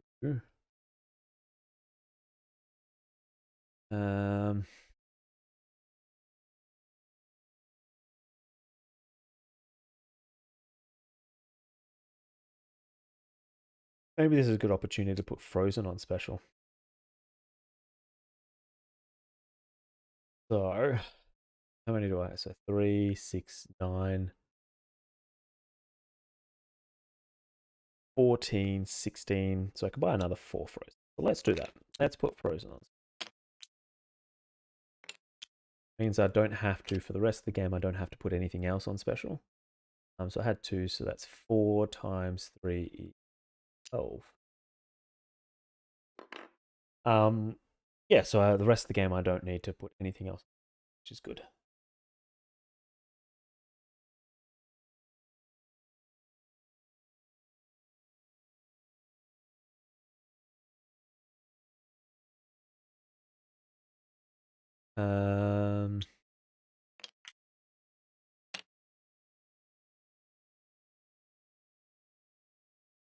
So now we are in the stocking. So but we're going to put frozen on special. We know that. I want to put. They've got dairy, produce.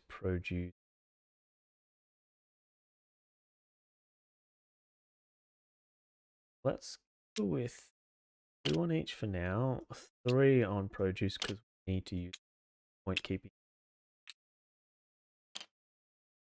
stock in the warehouse. On there.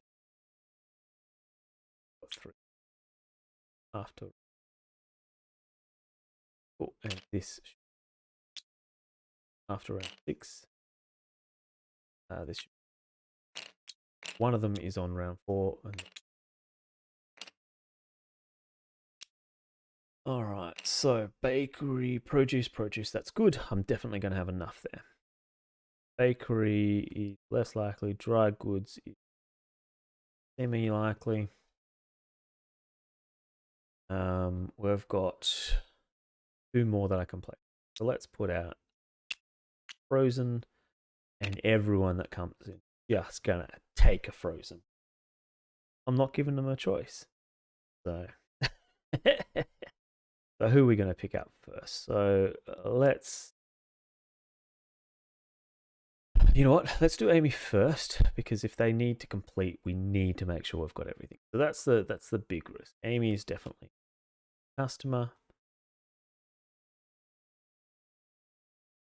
Let's move in, and I could let's keyboard short. This is our 3, and looking down at our people, that is our 1. Looking at the board as a whole, 2, and then looking at 4. Let's go back to. So, first off, definitely take a frozen. We are going to roll. I rolled a 4, which is a frozen good, which triggers auto buy. So 4 is a 5 and a 9. So 5 is a dry goods.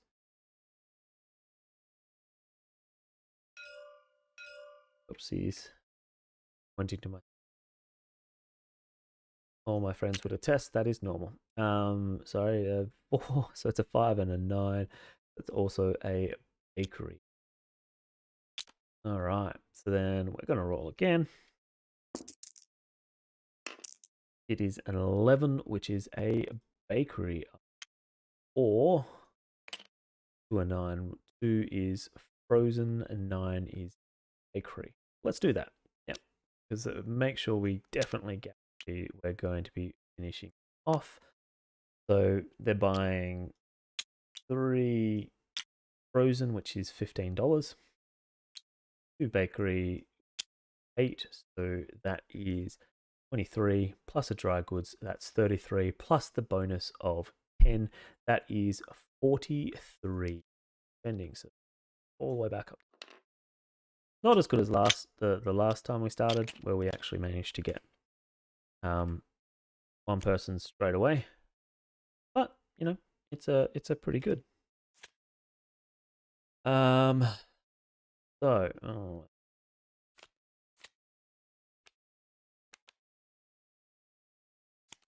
that's right. So let's grab blue.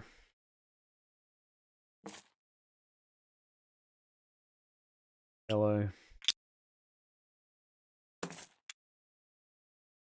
Beautiful. So, do we want to restock before we go in? No, I think we're pretty good. So let's flip over customer number 2. And who do we want to be taking? I think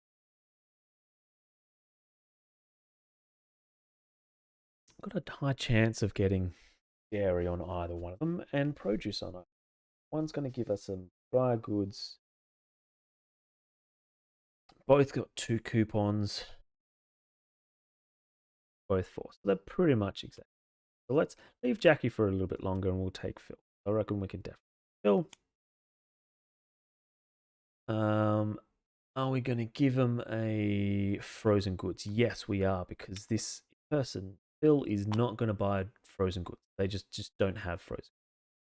So the only way we'd get the frozen. Actually, there's no way we'd get frozen goods. So 11 is a bakery item, and what's a couponing on 11? 2 and 9, dry goods and dairy. This is maybe I should have. All right, let's just try and fill them up fast. 1, they've got 2 coupons, so we could be okay. That's a 6. 6 is produce. The other option is a produce and a bakery, and that would finish them off. We'll have another dairy. I just can't roll a low. So if I was to do, no, you know what? We're gonna struggle, but yeah, let's do this. We're gonna go. We're gonna go with the bit of safety. So 6, 4, and 12. It gives a produce. Bang, bang. So they are going to spend 5, 9, 13, 23, 26. That is 120. So that's 6 plus 20 is 119.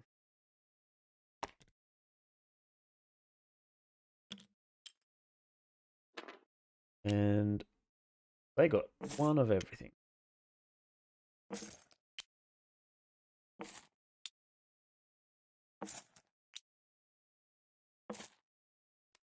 Good. So before we restock, we're going to restock. We are definitely running low. We're going to get 5. 5's gonna walk away. Then we're going to restock. So we're just going to put everything else out. Down 6. 4. Down. And we're just going to push that frozen freeze. 2, 4, 7, 8, 13. Cool. So we're fine. So then we flip over. We've got Wendell. So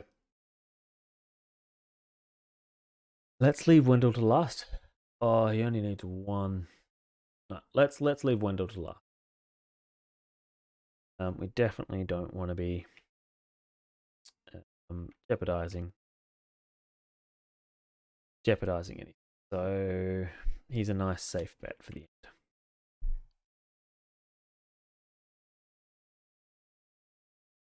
All right. So, yep, they're going to take a frozen good before we even start. And then we're going to roll. That's 6. So it's either a produce or it's a 4-12. Produce and frozen.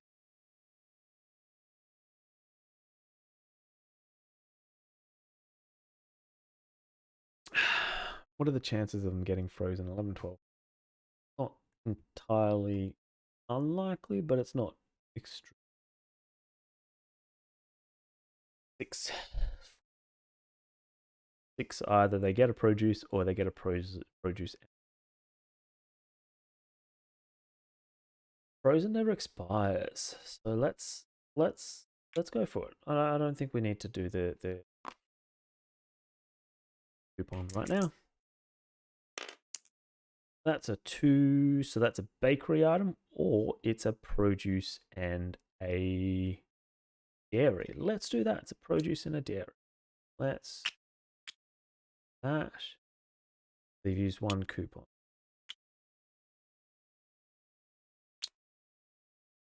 And hopefully they don't roll for a pro. So that is a 7, which is a dairy, or we can use... No, we can't use their other... They just take the... So because they didn't have enough spaces left, they couldn't use dairy. So that is 8. That is 14. That is 19. 38. And going to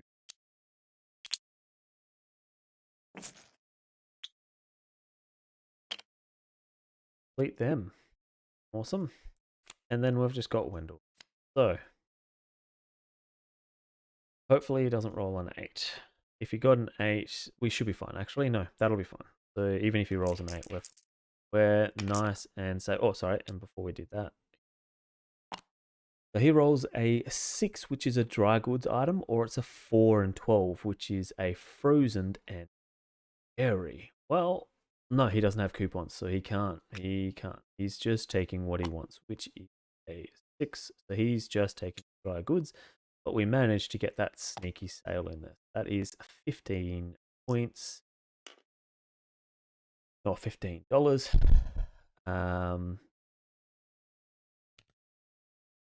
So 43.50. 3. So if the game were to end right now, we would be in a victory condition. Fantastic.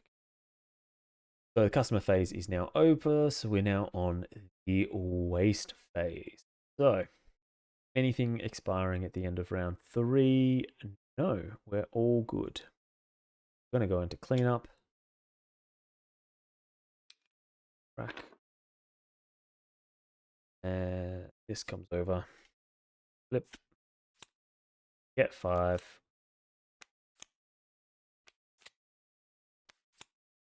And we're going to flip to, so let's flip.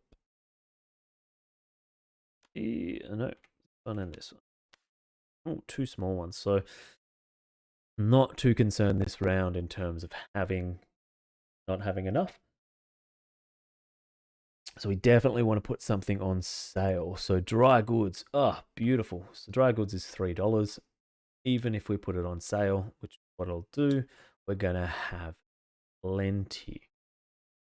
The dry goods expires after 4 rounds, so it's actually now in the never expire region. 1, 2, 3, 4. Definitely going to need at least dry goods. But because I've got it on special, we're going to double. We're going to get 6 dry goods at $3. That's 18. That's 35. Then need some more. We definitely need produce, so we'll get our 3 produce. Always get 3. And we can definitely up and down it.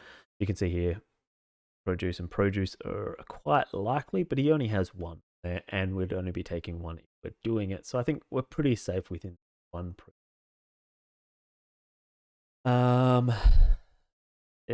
Dairy, I've only got 1 left, so we definitely need some dairy. It's going to expire 1, 2, 3, end of rounds. 3, I forgot to take down this by 3 for produce. We're getting 3 dairy at $1, so actually let's get another 2, so that's 5. And we're just going to need to make sure that we sell that, which we can. I think that I'm pretty confident we can sell that end of round 5. Oh, sorry, end of round 6.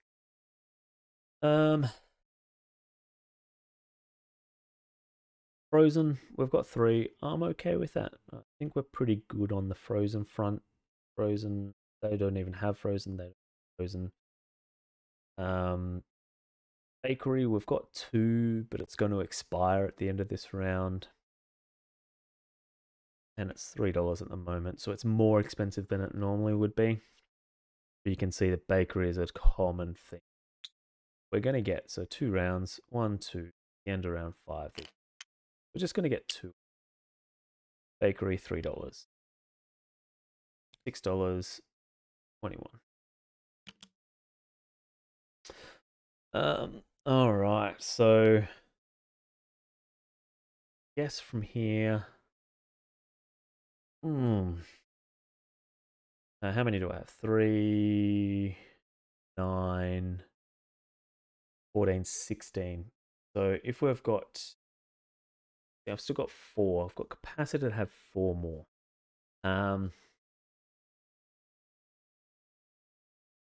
Let's get 2 frozen. Oh, $3. Let's get that's 12.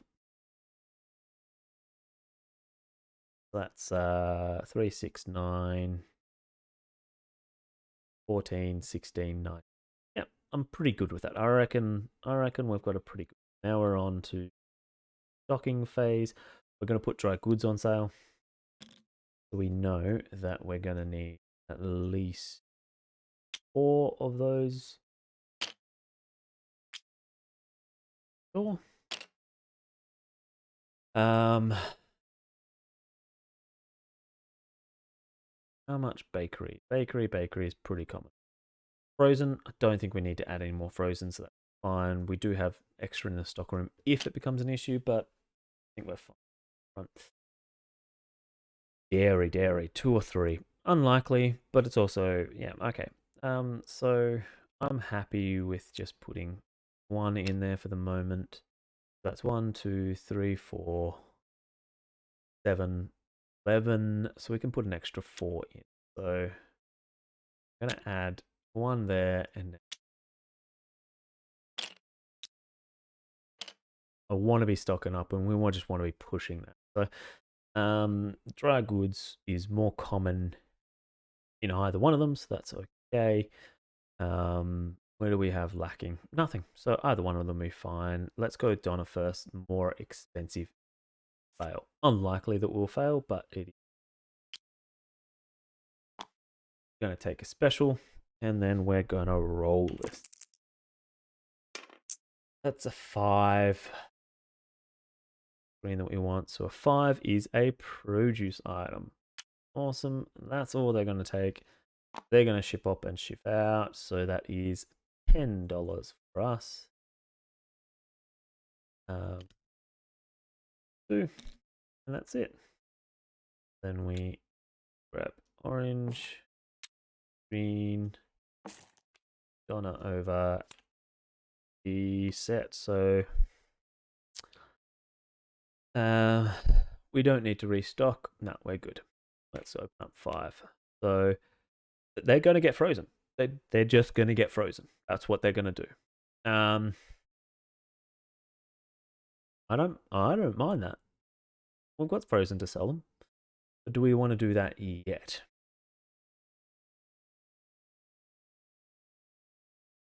They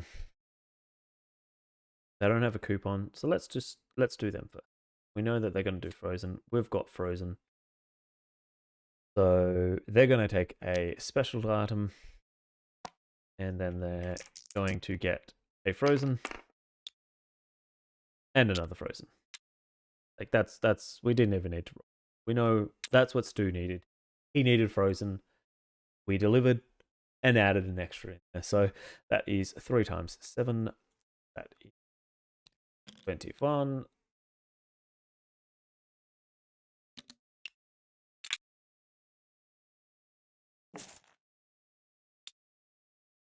Awesome.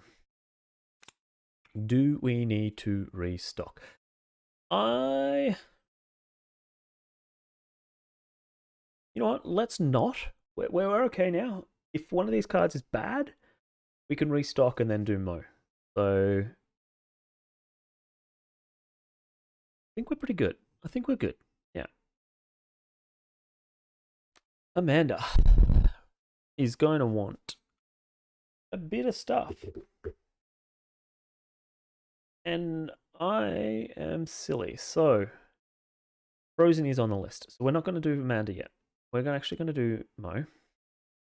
Frozen's not on his list. So we can actually sell this Frozen to him. Because he's not going to get frozen. No matter what we do, no matter what we roll, he's not going to get frozen. So he gets a 9. So he is going to take the bakery. Boom. Bakery. That's 4 plus the 7. Oh no, not frozen. It's going to take 4 plus 7 is 11. So 55. Nice, easy.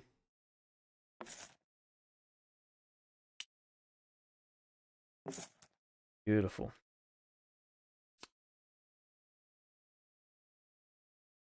We have stuff. But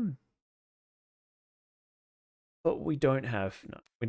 I'm not going to risk it because we need a lot of stuff. Produce is not. Boom. Frozen is on their list. Look that up to 3. Dry goods were free stocked as much as we could. Bakery, let's restock. And the milks, so that's 3, 6, 9. So beautiful. So then Amanda's going to come in. Let's go, Amanda. So we're going to put on our upsell before they even get in. And we roll a 9. So that is our dry goods. So let's do that. Let's do that because they don't have a coupon, and this will complete them out straight away. So 5 and 11 is a frozen and a bakery. We could risk it and chance it, but I think this is a good option. So we've got that. So then 9, so 5 frozen, 11.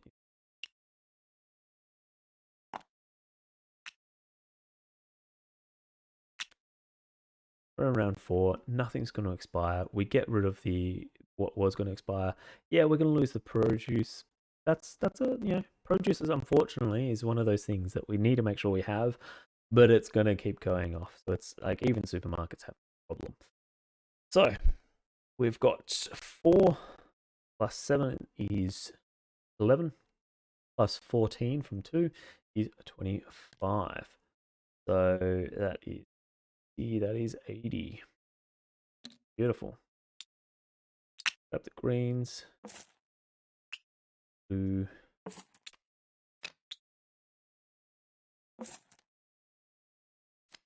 We've completed everyone. Waste phase.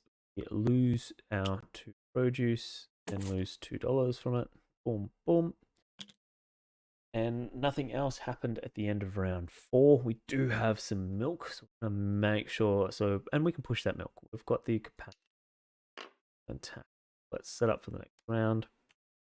Flip. 1, 2, 3, 5. So we're looking up on this side. Boom. We're looking at 833 pages of the 1307. We're getting close. We're getting close. Flip 2. Flip and flip.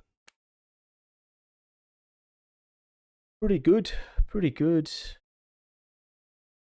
Frozen dry goods and dairy.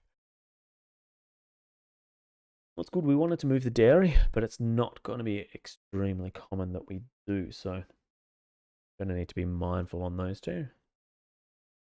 So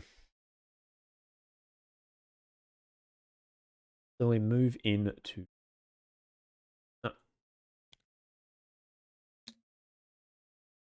we want to run the dairy now. I've got 6 dairy, so we've got plenty of dairy. And I bought it at $1. So we've got 6 dairy. So we want to run that. That's good. That'll be fine. Leave it down here. Bing. When we get to the next phase. So I'm not going to buy any dairy because we do have it. And it's going to be expiring before. So yeah, any that we buy now won't expire by the time the end game is over, but at the same time it's also expensive. So dry goods is insanely cheap again. Oh, thanks for that. We got a I think that is a new follower. Thank you for that. That was awesome. Feel free to contribute to chat. Let us know. What we're doing right, what we're doing wrong. Happy Blue Dog. Hello. How are we, Happy? Is the blue dog named after everything? And anything? Not everything. What are we up to? We're purchasing.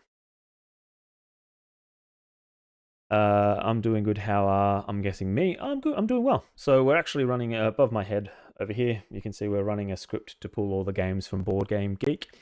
So every week we do a pull from the Board Game Geek into our database. So it's just running at the moment. Last week there was 103 games. I actually have a suspicion we're going to actually probably be in the 200s this week. So it'll be very interesting to see. And while we're waiting for that pull to occur, we're just playing some games. So we're just playing Supermache, which is a single player game. Nope, just a name that I made up because I needed to use a name for a game, and ever since I use it everywhere. You know what? That's actually the same. I have my gamer name is Dragma, as you can see in the top corner. I actually think it came from a childhood friend. I was meant to be Draco, and this is before Harry Potter. You have to remember that I'm a bit older. So maybe more than a bit, but I'm older. So when I was growing up, Harry Potter didn't even exist. books weren't even made. But I wanted my gamer name, or at the time, we didn't really have computer games the same. But I wanted to be Draco. He could never ever remember Draco. He always called me Dragma, and it's just stuck. Ever since, it has absolutely stuck. So it's Dragma everywhere, and what it means, well, I'm guessing it's some sort of dragon kind of name ish. So I just used a game generator and had none that I liked, but from the things I gave, I made happy blue. You know what? It's a happy name. It's a very very happy name. So I'm gonna chuck in on our thing. We've got the Discord channel, so obviously feel free to jump in there. We are new, we are young, we're growing. I've only been doing this a week, so Board Game Geek is pretty slow in the best of times, but yeah, definitely jump in, join the conversation, and you know, contribute. So it's always good to keep that conversation going. Well, what part of the world are you from? Only a week? Yeah, only a week. Yeah. So I'm in tech, so I have been doing a lot of background stuff. I'm pretty good with the tinkering and getting those kind of things working. In terms of streaming, well, as you can tell, I don't have background music, so I don't. I need to actually do some research on that, and uh, improving the stream. But we're actually doing this because we've built an app to help board gamers manage their collection. So it's about trying to build a community, try and get some ideas of, well, what do you want in an app and what do you actually want to see, and try and build a community that way. From the Netherlands. Oh, great. So what time would it be over there? That would be.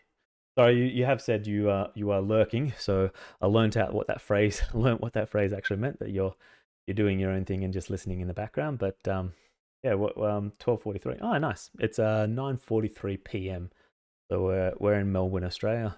We're oh, you're not lurking at the moment. Cool. Yeah, so we're Melbourne, Australia. So we are ahead. So it's 9:43 at night for us. Is there? So you'd be Netherlands. You'd be in autumn at the moment. I'd probably say you'd be mid autumn. The weather pretty good over there this time of year, or probably actually should continue playing while I talk as well. Um, so I am in the producing phase. It's raining, yeah. Well, we actually had our first good day in a while, so um, I was outside today trying to get up. It's always raining here. Well, we're in Melbourne, so it's Four Seasons. If you've ever heard the Crowded House, not Crowded, you know what? I should know the name, but Four Seasons One Day. It's based on Melbourne and Auckland, who are very similar kind of cities. One in New Zealand, one obviously in Australia, and it's yeah, we will have four seasons in one day, quite literally. It will be really really hot, then stinking rain and humid, and then it'll be freezing cold. Like it might start the day freezing cold and then do that whole cycle. So um, it's probably better than raining all the time, but autumn is like temp between 15 and 5, and most of the time it rains. Ugh. Yeah, Melbourne's not that bad. Winter is usually around 10 to 15 on average. Sometimes we'll go a bit above into the maybe 20, and maybe we'll go a bit lower, but it's not, we don't get snow or that kind of stuff. Yeah. So we're up to around 5 at the start, around 5, doing the delivery phase. I'm just trying to figure out what we actually need to buy. Have you played Supermache before? I'm always buy produce, even though it goes off at the end of the round, but we need it. So we're going to spend $3 on that.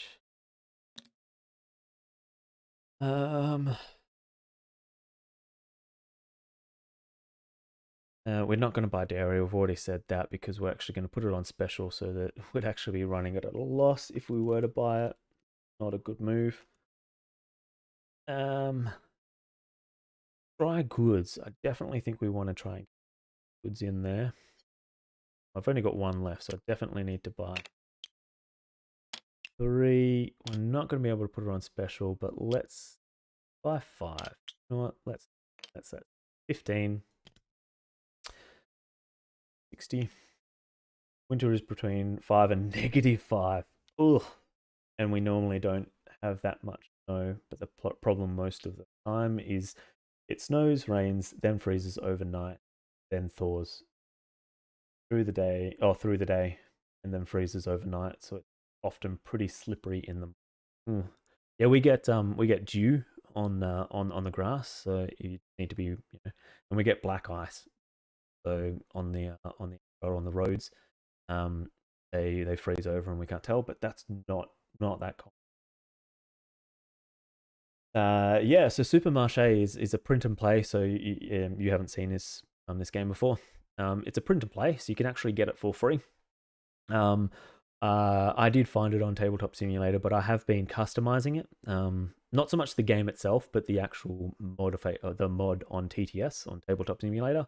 So you can see I've got some notes down the side on the things that I still need to do. It's a pretty good game for it's a free print and play. So from a solo, I think that's probably been one of the best things about COVID is the solo games has definitely definitely improved. Prior to COVID, I don't think I even knew a solo player board game that I could even recommend. But since I could probably name 5 solo games that are just great in terms of non-paid. Supermarché, fantastic. There's one which is like a Space Invaders, which is just that's also really good fun. That's actually becoming a paid game as well.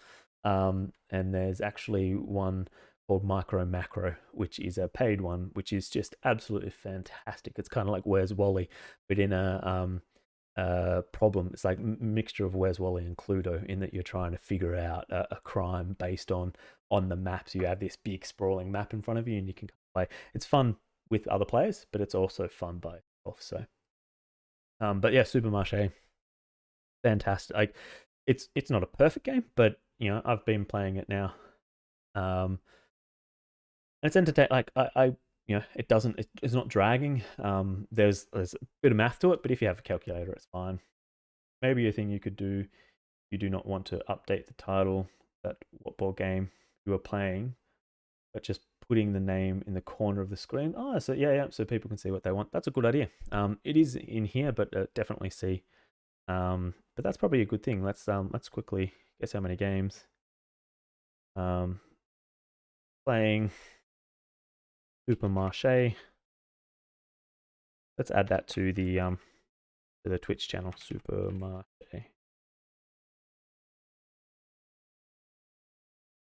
And we'll save that. So on Twitch, it actually does say Supermarché.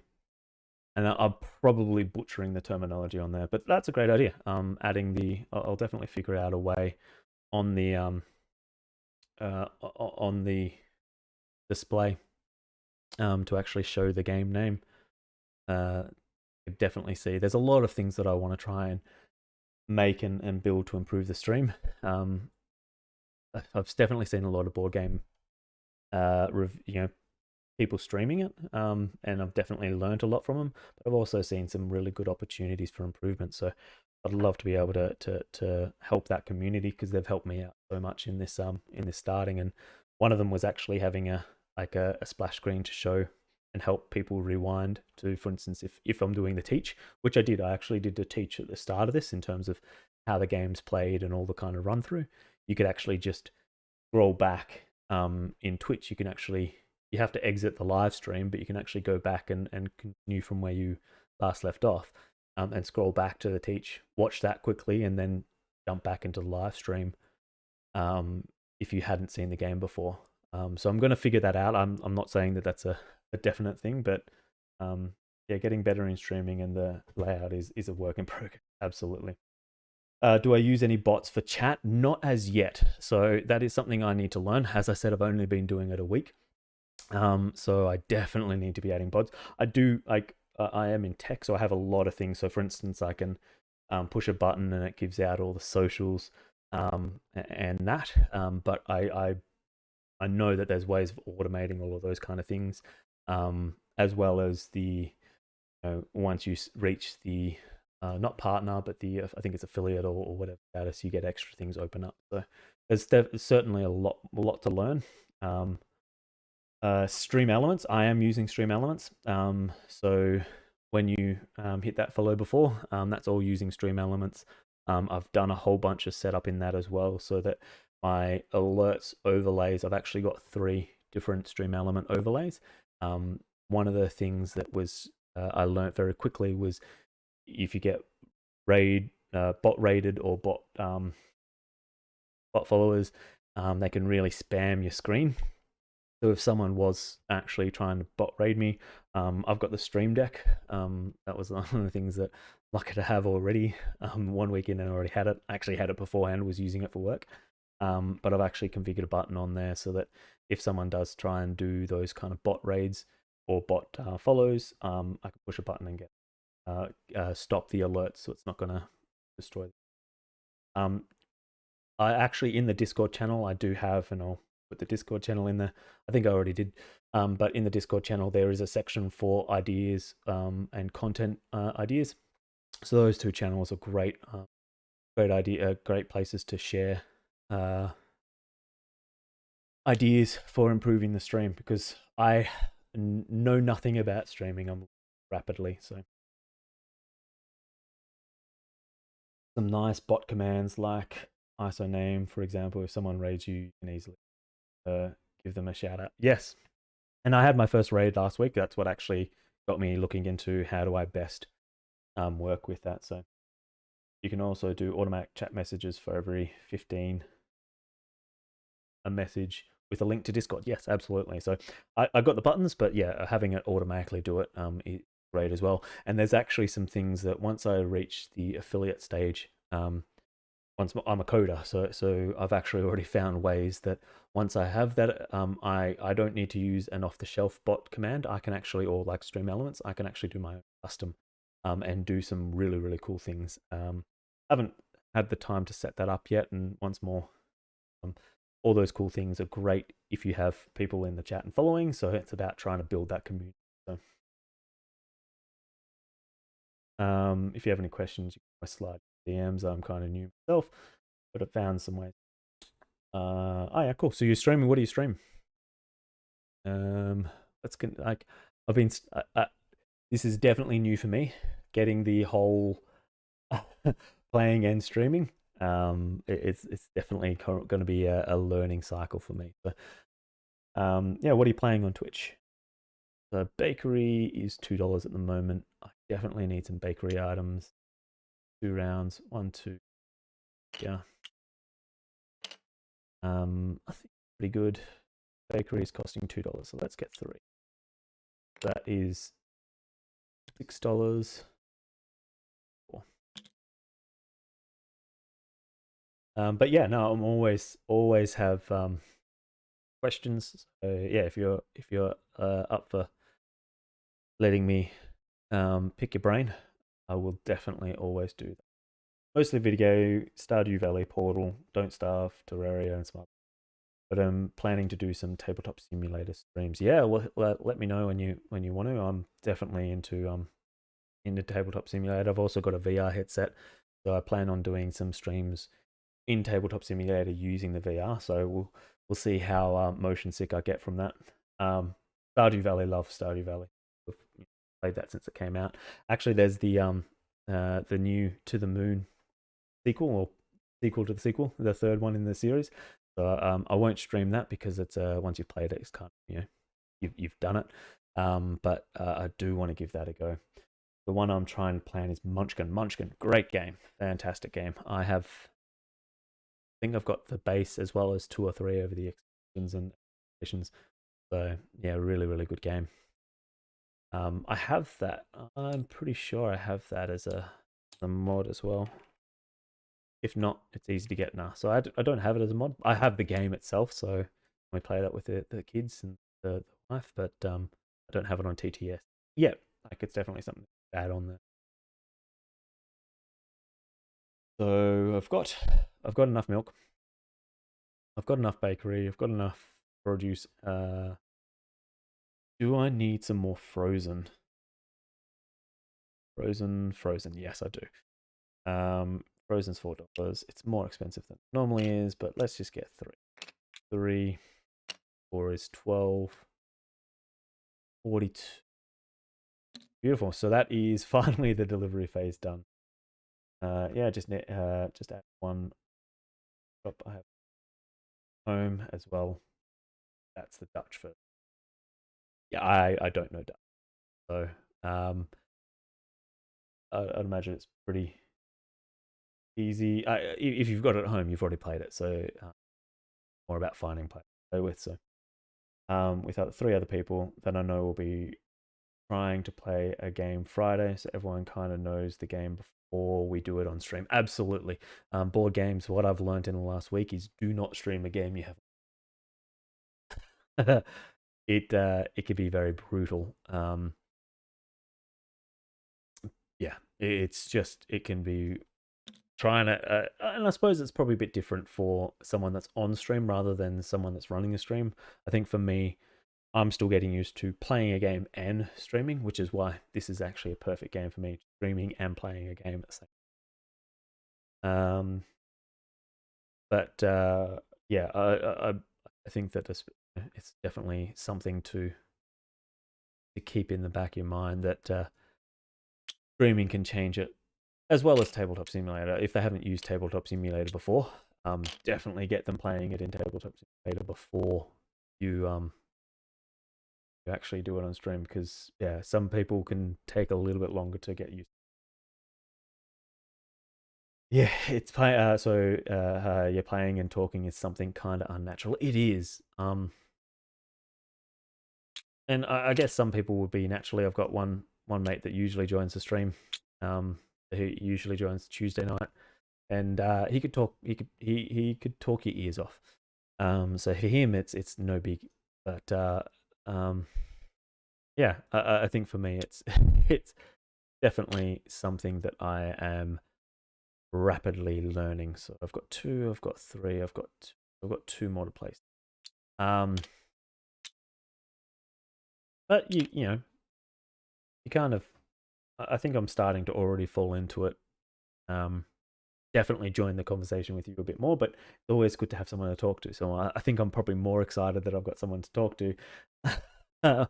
Because when we did have people come in, they don't join in chat. So I definitely need to find ways of engaging and bringing chat into the forefront, because an empty chat can make a gaming session pretty.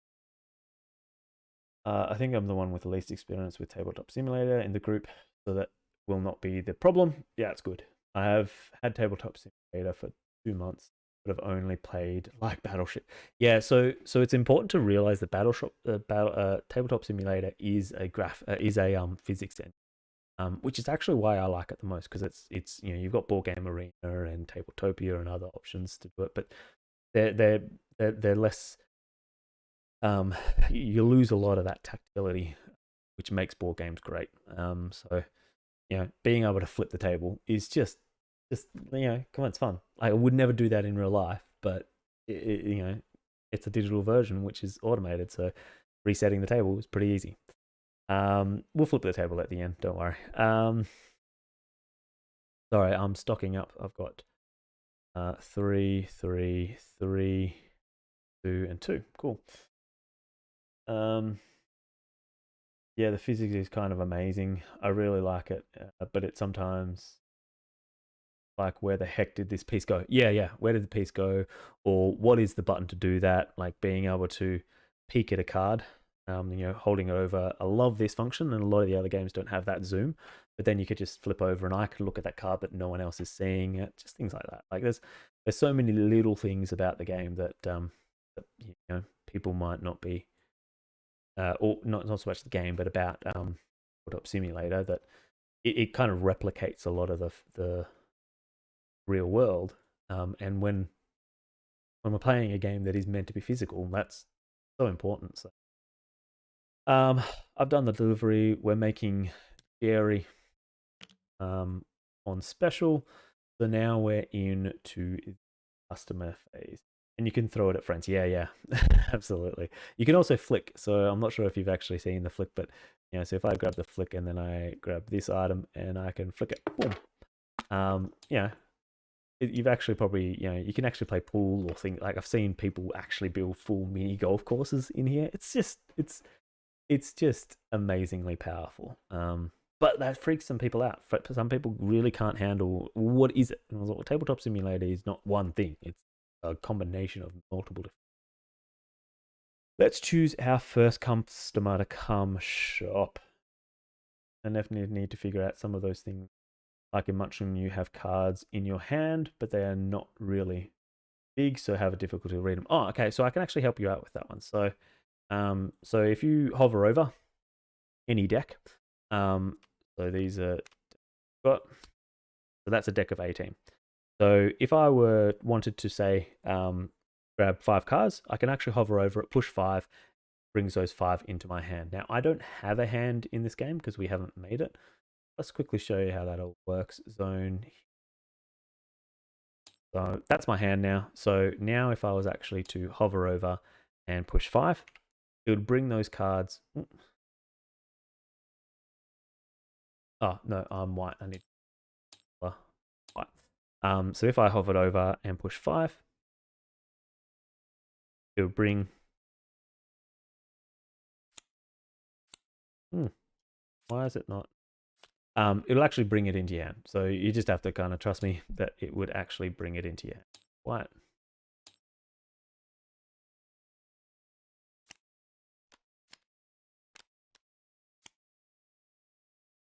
On. Draw. Not sure why it's not working, but this game is not meant to be. It's a single player game, so it's not actually meant to do that. But if you hover over and push, it'll actually put it in your hand. But just like in everything else, you can actually hover over, push Alt, and it'll actually make it full screen. So even in your hand, if you actually have stuff in your hand, remind me at the end once I finish this game, and I'll actually show you in another game that has hands and everything enabled. Because yeah, you can do all of that hover and everything. It's really, really cool. I'm doing the first player, first customer. Bakery, dairy, frozen. Or we've got produce, but they've got a coupon. Let's go Diane first, in case everything goes belly up. Are we going to give them a dairy first? Yes, we are, because we are just that supermarket. Weekend, that's amazing. It is. I really like. I really like tape. I'll be trying it out. Nice, good to know. The alt, yes. I rolled an 8. That's either a bakery item, or no, they don't have a thing. So that's a bakery item. Cool. They can't. This customer can't coupon. So 7 is another bakery item. Ooh, this could be my first customer that doesn't. Ooh, this is not going to be good. That's an 8, and I can't actually service the customer. So I'm going to get -7. This is actually the first customer I couldn't service, and I unfortunately lose all of things. They storm out of the store, destroying the goods that they have. Before we take our next customer, I'm going to discard one of them, and we're going to restock, because that was brutal, and they've left the store with 3, 3, 3, 2. Perfect. I'm going to flip. Who are we going to take? We're going to take Margaret. No, we're going to take Royce. So what you can also do is you can see that I can zip around the screen. So if you control and then push a number, you can actually create a quick access. And then when you push shift and that number, it actually quickly snaps you back to that camera loaded. So you can see the camera load. Super handy whenever you're playing a game, especially bigger games. So you can actually zoom in on the main player board, then zoom in on your player board in Euro games, so really heavy board games. you can zoom in on other player ones, other player boards as well. Super handy one that. So the Rose is going to take up that special, and then we're going to roll. She does have a special, so that's good. So she's going to get a frozen, or she could coupon for a produce and dry goods, and that's what she's going to do. She's going to use her coupon, get a produce and a dry goods. Roll again. That's a 9, which is another dry goods. Awesome. Rose, you spent a lot of good money, so that is $25.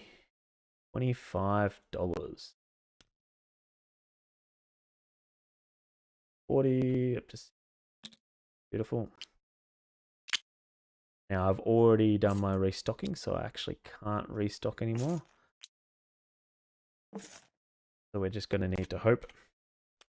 We're going to definitely do Dave first, because he is a picky lucky.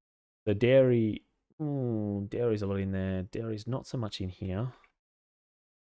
But I'm not going to tempt fate.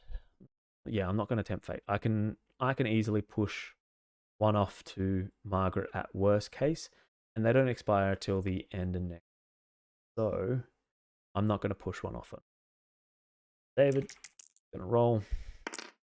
He gets a 9, which is a dry goods, or I can use one of his coupons to do 5 and 11. Bakery and frozen. We're going to do that. Bakery and frozen. We're going to roll again. That's a 3, which is a produce. That's great. Or it's a produce and a dry good. No, we're just going to stick with the produce. He's still got a coupon left, so that is me. Going to re-roll again. And that is a 6, which is a bakery. Or we can use the last of there, which would be a 4 and a 12, which is a produce and a frozen. Do you have produce? Yes, you do. I think you don't have coupons. We're not going to do that. We're going to do 6 is a bakery. Then we're going to roll one more time.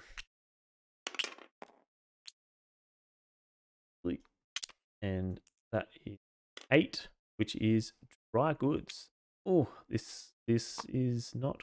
It's fine for now. We've got that, so that is 10. 10 plus 8, 18, 25, and 28. And because we completed this one, he gets plus 8, so that is $36. So that is up to 96.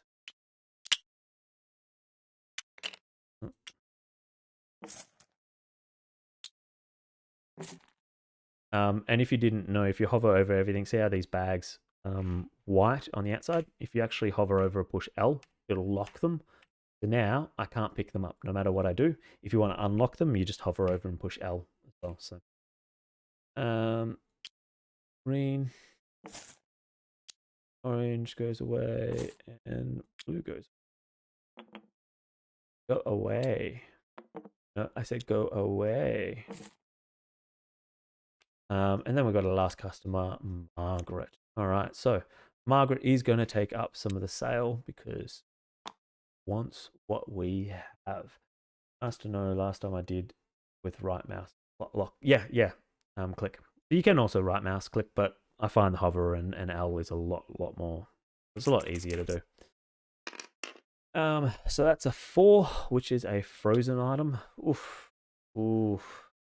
Hopefully we don't get a 2, 3, 4, 11, or 12. That would be disastrous. That's a 6, which is a produce item, which is our last produce item. That worked out beautifully.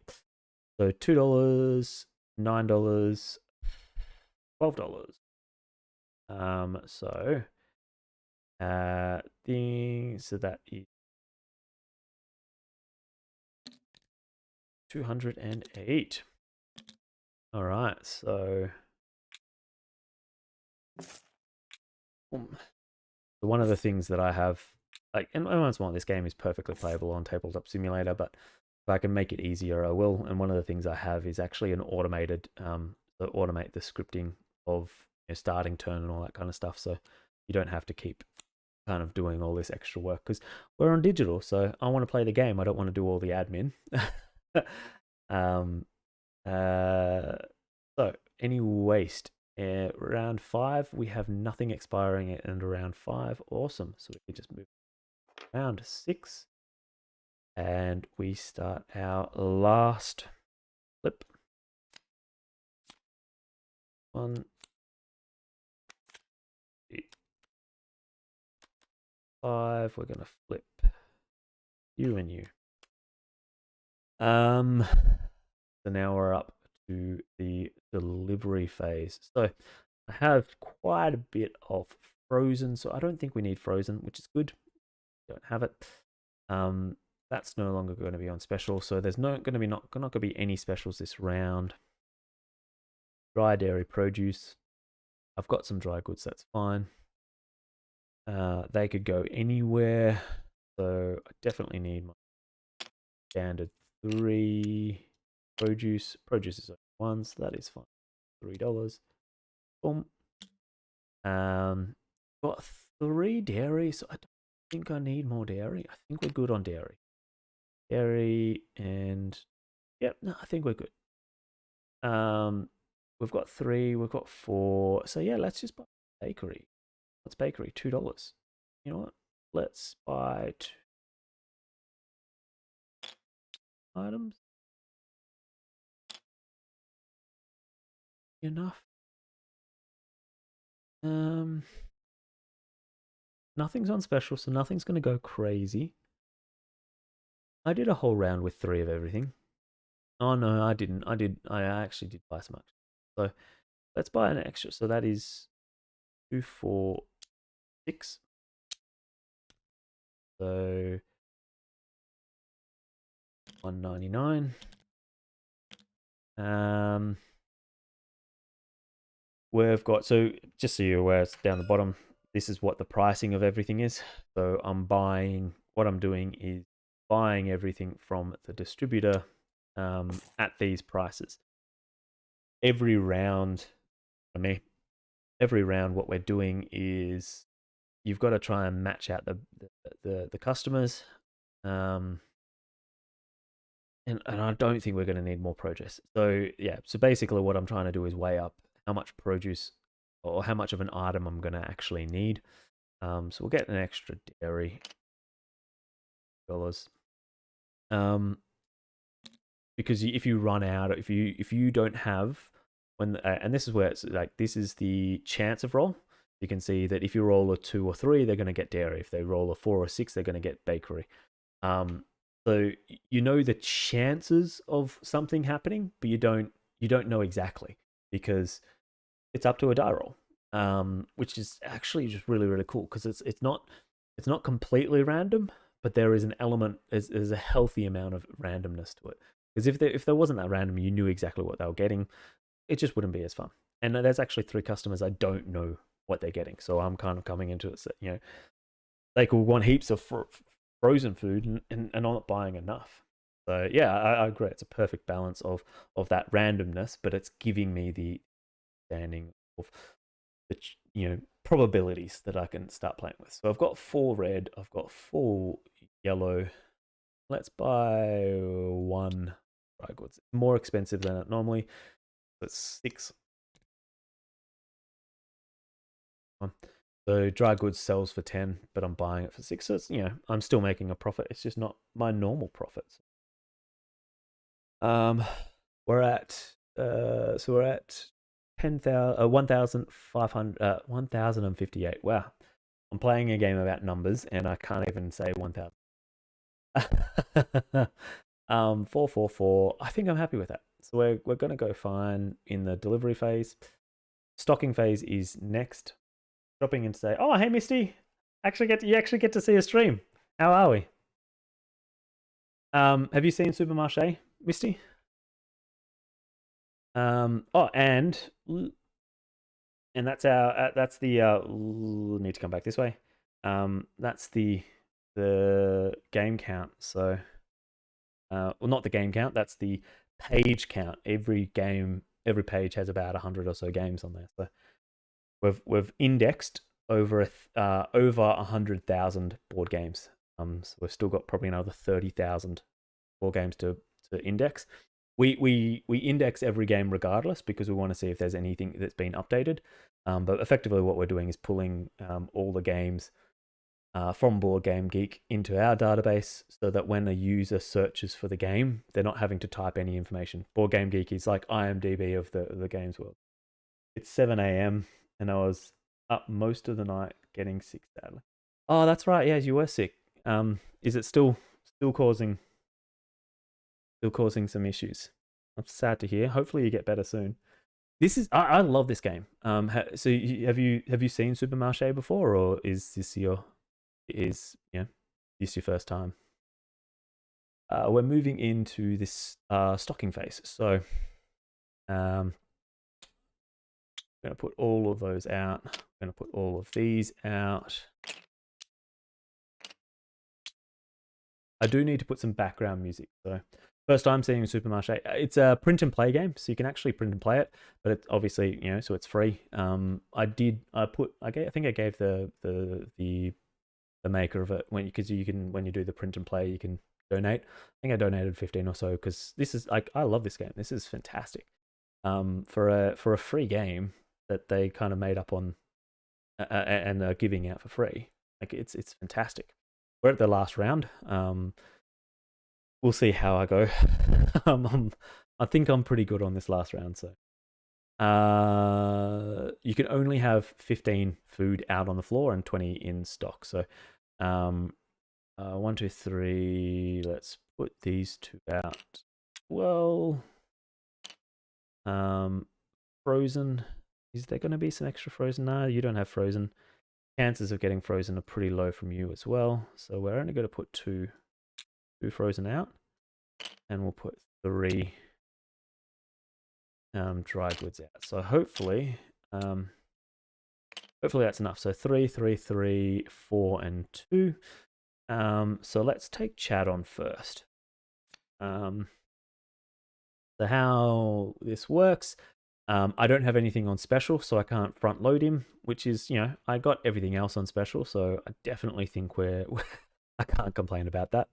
And this is what we were saying before, Misty, in terms of the numbers in the bottom here just give you the probability in terms of what's going to happen, but it all comes down to the dice roll. So what is he going to buy? So that's a 6 that he would be buying from the bakery, or because he has this little C symbol in the top left-hand corner, he can use a coupon. So a coupon is 6 on this chart here, which would actually buy a 4 and a 12. So he could get a bakery and a dry goods. So I could just do the bakery by itself, but dry goods is very unlikely that he'll buy. So I do want to do, he's going to use his one and only coupon, and he's going to buy those two. Now he still has a space in his trolley, so he's going to re-roll those. And that buys a 10, which is another dry good, which is actually really, really good for me because dry good is $10. So he's spending $24. So that's 95. So that is all 215. Boom. Awesome. Bang, bang. Grab those two. And hello. Do we need to stock back up? We've still got some dry goods. Rory could get some dry goods, but it's not entirely likely. And he's only getting 1 item. So we're not going to actually, we'll flip over first. So we could go Gary first, but I actually think we'll stock Rory first, and then after we've done Rory, Gary's he's a good buyer, so we'll actually restock after Rory. So no special items. And we're going to roll. Boom, boom, boom. Dry goods, dairy, or produce. He's got 10, so that is a produce. You spend a whopping $3 with me. All right. So we grab that off, put that in there, and there we go. All right, so before... Ooh. Oh, no, he's going to get 4 items. 1, 2, 3, 4, 5, 6, 7, 8, 9, 10, 11. I could put 4 items down. I might as well do it now. So in order to restock whilst you're in the customer service phase, you actually have to discard one of your face down customers. So I'm going to discard that one. And then I get to restock once more, still max of 15 area. Was that on 6? I'm just going to presume it was on. No, it was on Never Expires. Did anyone see where I grabbed that from? I'm pretty sure I grabbed that from Never Expires. Because these 2 bakery items are gonna actually, yeah, I've got quite a bit of so the milk, the produce, and the bakery. Yeah, Never. Cool. Thanks, Happy Dog, or Happy Blue Dog. So at the end of this round, anything I don't sell in these 3, the orange, red, or yellow, will actually expire, and I lose money for them because it's like it's kind of like staff have to go through and find the expiring. This is cute. I'll have to look it up. I don't know if you've played Dice in the Darkness, but it's a fantastic print play from an amazing game designer. He made the different dungeon every week during COVID, and all of us streamers loved playing along. I'll have to check that out. Can you chuck that in Discord for me? Either in the Games Night server or direct message me. I'll have to check that out. That sounds really, really interesting. I think that's I was saying to Happy Blue Dog before. I think COVID's been good for board games in that realm of single player games, because prior to COVID I don't think there was a single player board game that I would actually play. Like they just didn't intrigue me. But games like this have just been great. Micro Macro, love. I still prefer playing with people because it's hilarious, and you know what? I get that out for other people to play, because once you played it once, you know the answers. But I get it out just to watch people play. That's a game that I'm not sure if you know Micro Macro. Oh, absolutely brilliant game. What am I up to? So I've done my restocking. That's fine. So now we flip. Who are we going to take first? Bakery or frozen? Bakery or frozen? Good on both of them. So let's go Gary first. Yeah, let's go Gary first. And just remember that I need to make sure I leave some frozen and thing. If you want, you can shorten it to like Happy or Blue HND or HBD or any part. Happy Blogger is I'm used to almost all variations. Oh yeah, thanks. I'm probably going to go with Happy. Australians, if you've got a long name, we'll shorten it. If you've got a short name, we'll make it longer. Don't know why. It's just what we do. But yeah, no, Happy's great. I'll keep calling you Happy if you're alright with that. We're gonna roll. That's a 9. So on here, he has 2 coupons that he can use. So that's a bakery item, or it's a 5 and 11, which is a dairy and a frozen. I have more frozen and I need to get rid of dairy. So let's do that first. So that, and he's used 1 coupon. He still has a coupon left. Yeah, Happy is the most common name I'm called. Awesome. Yeah, it's good. I like it. 7, which is a produce, which is good. Or it's a 3 and an 8, which is a dry goods and a produce. You know what? Let's do that, because the other guy is going to be... Yeah, the other guy is bakery frozen. I don't want to risk getting more of those in place. So, and this way it gets rid of some of that produce. So, produce, so that's going to be 3, 13, 24. So 24. 42.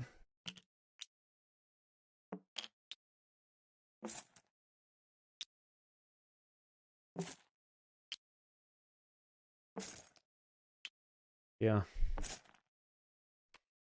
Yeah, so Misty, I was actually telling Happy before that, you know, I've only been going for a week, but I'm so happy with the community and how you and Panic and everyone have just really kind of come to help and just give ideas and and share your experience, because it's quite rare. I'm quite lucky in that I've got a tech background, so I've got a Stream Deck, I've got 3 screens, I've got a touch screen, I've got VR, I've got 4K webcam, all that kind of stuff. But I don't have the experience, so it's been really, really good having a community to help. What time is it where I live? It is 10:26 p.m. So Sunday night. Once the timer gets done, I'll definitely be hitting the sack. I've got work in the morning, and the kids go back. So they had school holidays in lockdown. Now we go back to homeschooling. So not much changes. We'll get through it. All right, we're on to George. So George has 1 coupon, so that's good to know. I'm gonna roll, but he's just getting bakery and frozen goods. So he's gonna get a bakery item, 3 and 8. He could get 2. No, he could get a bakery and a frozen. So let's do that. He's gonna do that. He's gonna use up his first coupon and his only coupon, because then so basically we've got 2 more rolls now. Yeah, we're all good.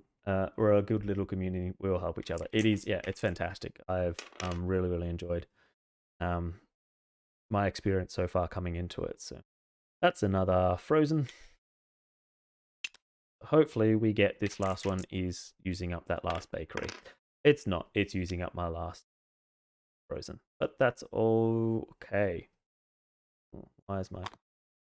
I actually get more money from, I actually get more money from that. I might lose $1 from that, but I actually get $3. So that actually works out well. So 7, 14, 21, $25. So 47.67. Boom, boom, boom. Oh yeah, so if you Misty Happy's only used Tabletop Simulator a little bit. If you've got an item using your left click, you can hover over another item, push your right button without letting go of your left, and you actually pick up. So you see I've got 3 items there. That is probably one of the most useful. That and Alt, I use those 2 all the time, hovering over an item and looking at it. So we still do a waste, so I've successfully done all that. So I've got 1, 2, and 3 there, so that is 5 waste. So 2. I don't need to be putting away. We're at end game, but it's all right. And that's it. So I scored $262. $262 is supreme victory. Oh yeah. Oh yeah. Stacking is amazing. Oh, absolutely. Stacking is super, super useful. You're absolutely right, Happy. I've been streaming a little over a year now and have met so many amazing people. It's fun. And Happy streams mostly the Stardew Valley and video games, but he's actually, or they, I'm presuming they are going to be streaming. I definitely need to change my pronouns, but it's a work in progress. They are going to stream Munchkin with their friends. So yeah, I'll definitely check that. Yeah, Misty streams multiple channels actually. Misty, you change between a few. So you could definitely feel free. I am more than okay with people pimping out their channels. Yeah, in the chat. So definitely look each other up and I if I can give back in any way, I definitely will. So that is Supermache. I got the supreme victory. I'm happy with that. We still have another, I think another 150 or so to go. So we'll definitely probably pick up another game. Yes, you do. Meeple Grande, 4 days a week and half days a week on Drellin 13. Oh, Happy. So yours is she, her, but I don't mind any. Cool. Awesome. Yeah, I've got so it's funny within the pronouns. It's definitely something I've been aware of, but you don't check it a lot. So I've got 2 kids, a boy and a girl, and my son I call Buddy, and my girl we call Ninja, because yeah, we didn't want um the stereotypes to kind of stick in, and my little one, she's definitely a little ninja. So, but it's definitely I find myself at work as well. Unfortunately, in Australia, we have "hey guys" is a common term. So I've had 35 odd years of saying "hey guys," and in the last couple of years, I've definitely been trying to say, no, "hey team," "hey," trying to do that, trying to improve that, because I think it's important. I think that we need to move past that kind of stuff. And so before, when I was actually reading the rules, if you go back and look, this I think the board game rules need to change within the pronouns, because they're using he, she, and they'll do it. Where's it? Where is it? He or she. It says it all the time. He or she may do this. And I was like, no, just use they. They will do this. Like, no one's going to be offended by a group pronouns. Sometimes on the whole card. I was watching the whole card. I think it was today or yesterday. I don't know. It's a weekend, but I was watching them again today. I enjoy them. Panic games. Unfortunately, Panic always seems to stream when I uh when I'm asleep. And that's a pretty big cycle. That's a pretty big range at the moment. So we all end up on each other's channels. I'm always somewhere. Yeah, I definitely if any of you needs an extra player, I'm always keen, so long as I'm awake and I can get away from whatever I'm. I accidentally closed this tab, so if you have said anything in the last 15 seconds, I've not heard it. That's fine. I think I've been kind of reading through anything that people have said. So. Yeah, same with Munchkin. I have no a non-binary friend will be paying it, and you need to choose between female or male. Probably, yeah, yeah. So I actually have a staff member that's non-binary. And actually, so I'm quite lucky. I'm a tech exec. So I get to make decisions more so than anything else. And one of the things that I instantiated, the only person that can say no to me, well, there's technically the CEO and then the board. And one of the things I changed was we put pronouns into our Active Directory. So on your email signature, you could have your pronouns. Um, and yeah, it was just trying to facilitate that process for our staff member, because they're fantastic. They're just they're diligent, they're hardworking, they're fun to be around, and they've got social anxieties, and it just comes back from misunderstandings. Let's go across and see so we haven't found any new board games, which is not surprising. I usually don't find any games within the first 1,000. The reason for it is that so if we scroll up, yeah, so no new games in the first 1,000, which is okay. Um, it actually, well, let's bring up here. What we're doing is we actually pass through Board Game Geek um, to the board games which are ranked by game rank. So any new games that are getting added, no one knows about them. So they actually most of the time sit at the bottom with no game rank. The last couple of hundred have no game rank. They're not known. So I wouldn't expect to see any new games in there. Last week we had 103 new games added to the database in 1 week. I actually think this week we're going to get into the 200, so it'll be interesting to see. Oh yeah, same with my. I'm going to eat lunch, so I'll be having your stream open, but we'll not be chatting. Yeah, that's fine. It was nice chatting. It was great chatting with you, Happy. Look, it was great. Anytime you are able to come in, I've enjoyed having someone to chat to. I don't know if you'll be around during my actual stream. We stream around 4 p.m. East. We have a busy month planned. Well, I so 4 p.m. Eastern. So what time is it? Is it there now, Misty? Oh, and Happy, flip the table. I promised that. Oh, and I'll show you the card. Let's.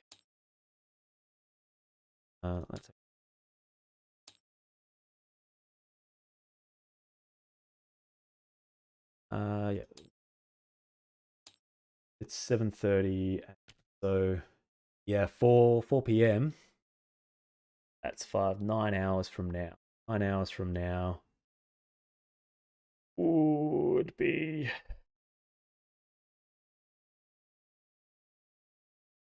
Oh, why is my brain hurting? Um,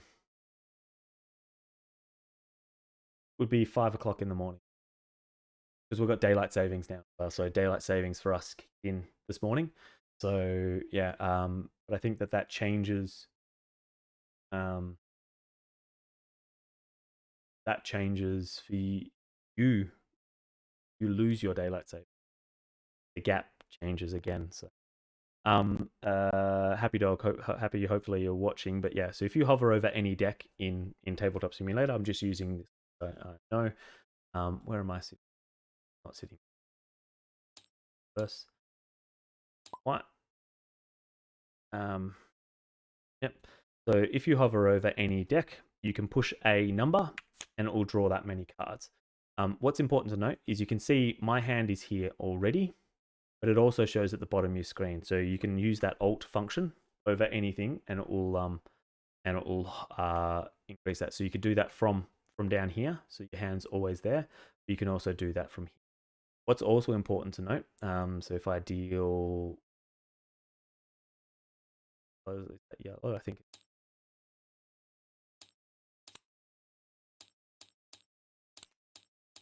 Yep, there we go. So if you deal yellow, so you see, I can see my cards, but I can't see theirs.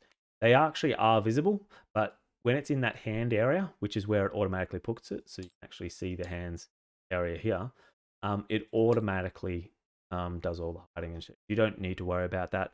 The only thing that I do need to that I tell my new players is that if you were to take something out of your hand, so for instance something like Signimt, you need to first flip the card over, then take it out. Otherwise, it will be visible. But that's the draw mechanic. Misty, we stream Monday, Tuesday, Thursday, and Friday. So what's happening in October that's going to make it such a busy month? Is there October? Is there Halloween stuff going on, or are you doing the daily October stream? And in terms of 4 p.m., so if you go for a couple of hours, I definitely will be able to catch the end of your streams. I can't get up. I'm sorry. I love your community and I love everything, but 5 a.m. is sleep time. If I ever did need to be up at 5 a.m., then yes, I'll have your stream up. And I just realized that I made notes and changes in. Oh no, it saved it. Doc token. Yeah, it did. Oh, oof. I'm glad. I didn't think it would save it. Back to the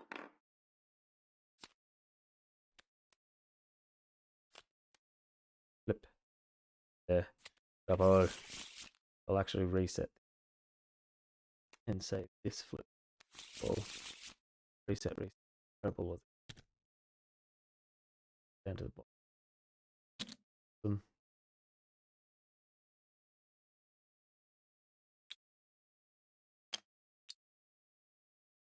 Just do 2 spooky games a week. We have games with guests, Aaron Wigsby, etc. I need to meet all the community, so I will try and get up to at least some of them. I'm guessing the spooky games might be later in the nights, and then I could watch them while I'm meant to be working. Have a few Kickstarters to show off. Have a Kickstarter designer coming on stream. Nice. Yeah, I've actually Voidfall. I started the stream talking about Voidfall. Yeah, so Voidfall, I've been in contact with the developer. So we're going to give that a go. But I have to wrap my head around it first because it's a very heavy Euro game. So I have to create the teach. So we'll be doing that. Still got 2 weeks left on it. And I've actually asked them if they're willing to come on stream and talk about Kickstarters because obviously I'm doing this entire streaming so that we can actually get funding for the Games Night app, which is this this is the Games Night app, so app.gamesnight.fun. We're planning on doing a Kickstarter. I need to build a community, I need to start finding ideas, taking it to the next level, because ultimately, yeah, you could do the own list, the wish list in Excel or Sheets, and you could even do that on Board Game Geek. But where we've got the itch list, which is an additional, like, these are the games I want to play, I'm itching to play. But where point of differentiation is got the loaned, so you can actually track games you've loaned out. One of the ideas that came today from watching some streams and talking to some stream gamers, which, once more, fantastic community, and I'm loving that, all the ideas they have, was actually having a rating system. I've also got friends, so I can go through the profile. Go to friends, all the friends that are in there, you can see what their lists are. But having a rating system so that when you lend out a game, if they treat the game with respect and dignity, turn it all, and none of it's broken, you give them a good rating. And if it's not good, then you give them a bad rating. And then before you lend out games to friends, or friends of friends, you can actually have a little bit more peace of mind. And I think I actually mentioned it. I'm not sure, Misty, if your channel or someone else's, but the rating system that we do is quite a bit different. So when you play a game, for instance, or Whispers, you can actually say I just played, which does your play counter and does a tracker. I had requests to add features on the stat tracking, but it actually asks 3 questions. Would you play it again? Would you recommend it to the game? I'm going to change this question, would you recommend it to a friend, be a drop down as well. So the drop down will be yes, any friend, yes, only specific friends, and no. Would you play it again? I'll keep it as, because it doesn't really matter. Like, it's either a yes or a no. Like, you probably could extend that and saying yes, I'll play it with anyone. Yes, I'll play it only with certain friends, or no, I won't play it again. But I think that that's less about the game and more about, there's some people that I just won't play certain games with because they take way too long. For instance, I've got Who Goes There, which is already a 4-hour board game, and there's one person that takes, a considerable amount of time, and they'll turn that game into an easy 9 or 10-hour game just because they're so slow with their turns. They're great, and I love them as a person, but I'll only play certain games with them. And then the last one is actually, would you buy the game? Absolutely. Even a friend had it. Yes, only if it's on special, and no. And basically, what I found within these 3 questions, and this is me getting into my nerding out on my analytics and numbers, this turns, normal star ratings are so subjective. They change based on, well, my 5 is different to your 5, which is different to someone that hates that genre, and it changes. Whereas this is actually we can put weighting on. So, would you play it again? It is 1 point. Would you recommend it to a friend? Yes, any friend is 2 points. Yes, only some friends is 1 point. No is no points. Would you buy this game? Absolutely is 7 points, even a friend out, because if a friend has a game, usually I'll just borrow their game. Pardon me, sorry. So if you'd buy it even though a friend has it, then it's you're really rating the game. Yes is 5 points, only if on special is 3 points, and no is no. Basically, that, if you do the math, that's 1 potential point, 2 potential points, and 7 potential. So it adds up to 10 still. And then we can add rating in there, in terms of, weighting in terms of, do they like that genre?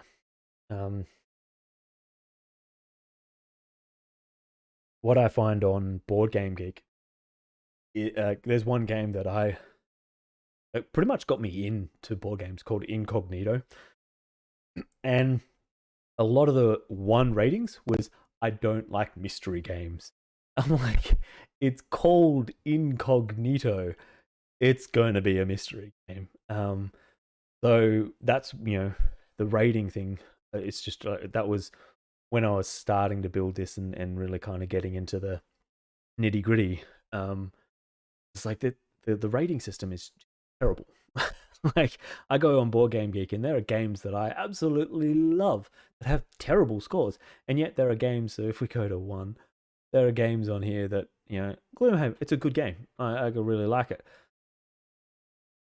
but it's not for everyone. Absolutely not for everyone.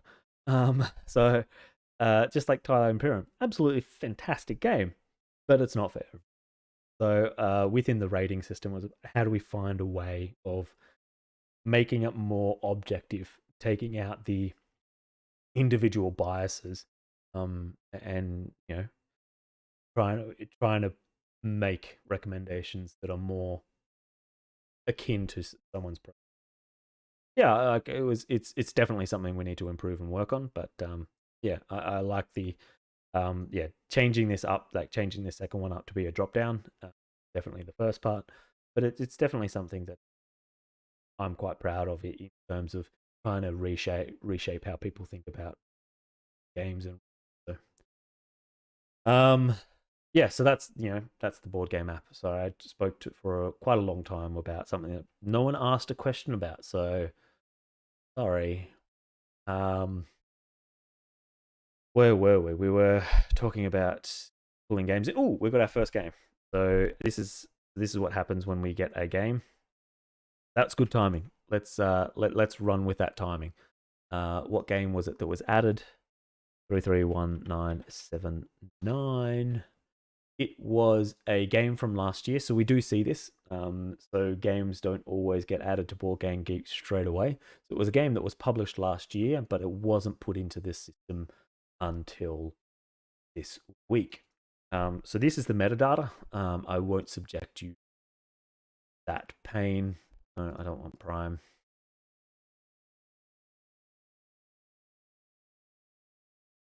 Open up, and we'll open up the preview on there for you. So now this game is actually going to be, if you search for it in Games 9 app, it wouldn't have come up because it didn't exist. Technically, it still doesn't exist in the app because we don't push to the live database. Once this script has run, I then grab that database and I put it into the real one. But if this was doing it real, it would shut down it would shut down people's experience, and I don't want to do that. Even though we don't have that many people yet, and I'm sure no one's actually probably using it at this minute. It's just you want to go with good practice. So this is the first game we've found this week. But as I said, I'm predicting. Let's put it official. I'm predicting 207 new games. I might. I don't know. We'll see. Um, Happy and Misty, do you have a projection? I know that we've got. I've put it on socials, and I want to try and start building that. But I really want to. I want to see. I've actually also one of my connections through work um, believes he might be able to actually get some prizes. So when we put, hopefully in the next few weeks or months, we'll actually be able to have prizes for the person that either guesses the closest or was the first to guess the correct number. So we'll see if we can get some prizes that people can put out there. I'm not sure how useful it is for you, Misty, that you get you get games sent to you, and you're probably inundated with them. But yeah, for our community, I reckon for all of our viewers, that could be something that's fun. So this is the first one found. Quartermaster General.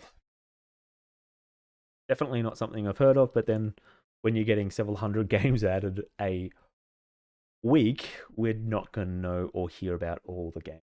So, card-driven game that puts players in command of major powers of Second World War. The game destroy your enemies' supply lines and force their render. Hmm. So it's a World War II theme, released in 2019, but then up at the top they've got released in where was it? Yeah, released in 2020. Oh, that's cool. I don't get to any sent to me, and when I do, it's prototype that's played sent to them. Ah, yeah, yeah.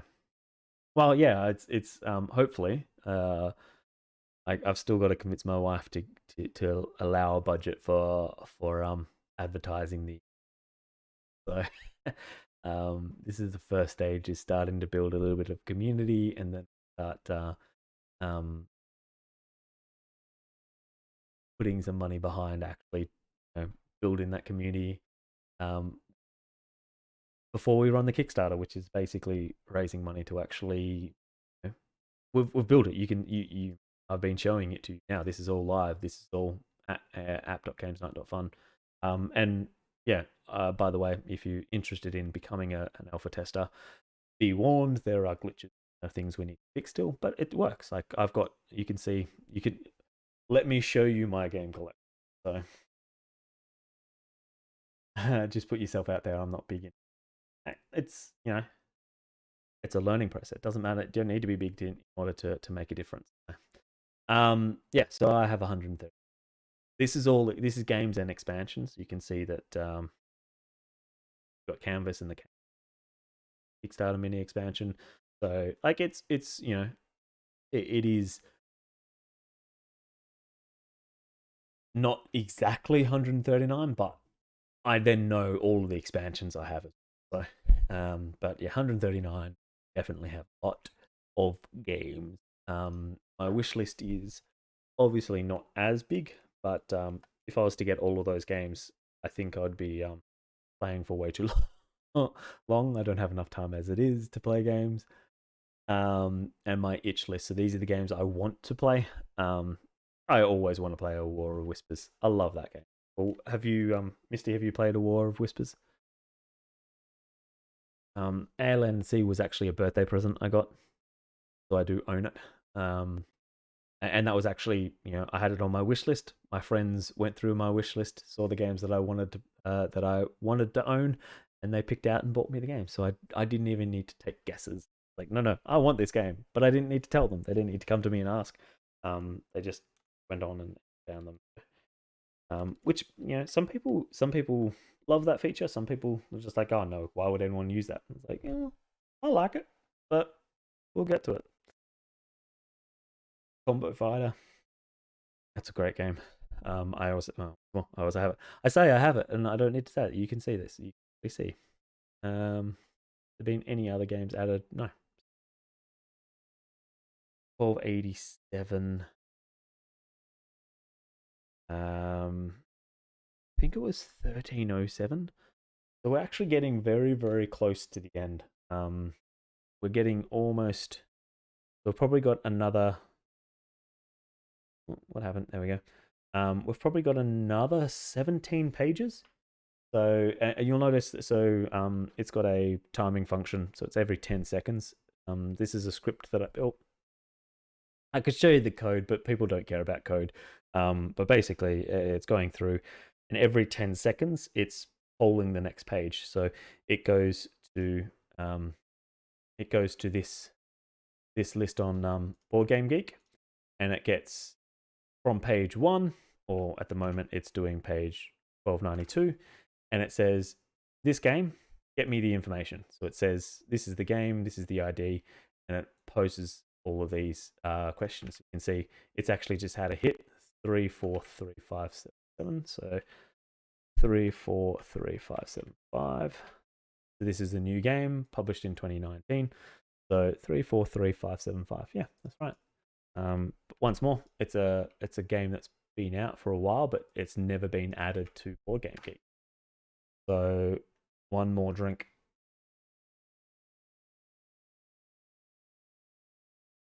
Yeah, added a it's created a couple of years ago, but I've actually seen it.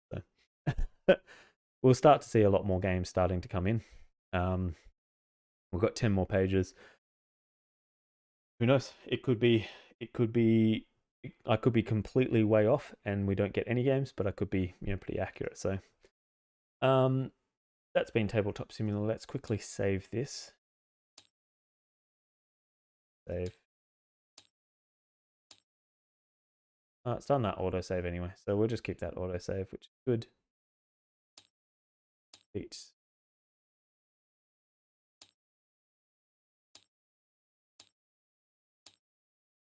Let's let it do another.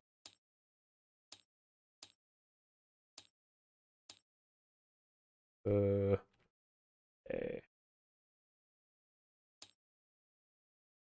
Folder updated. Cool. Chat's gone quiet. I'm just talking to myself now. I'm getting better at that, Misty. I'm definitely getting better at it. Slowly but surely. Slowly but surely. But we're getting in there. So we're gonna close down. We're getting pretty close to the end of the stream.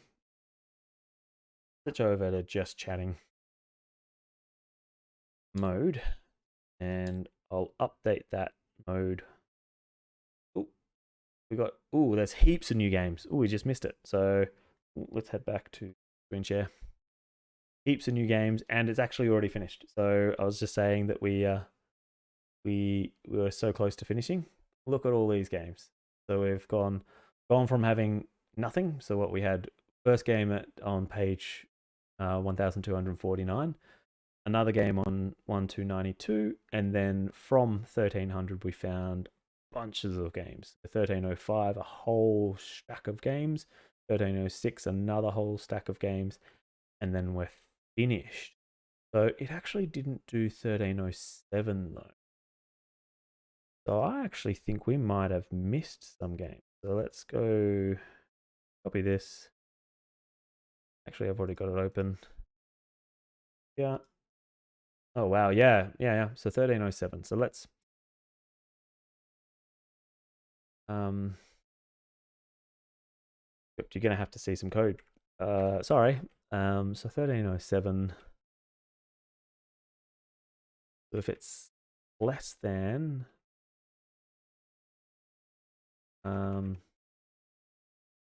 what code is this? This is not Python. This is JavaScript. So less than or equal? JavaScript less than or equal. Yeah, cool. So if it's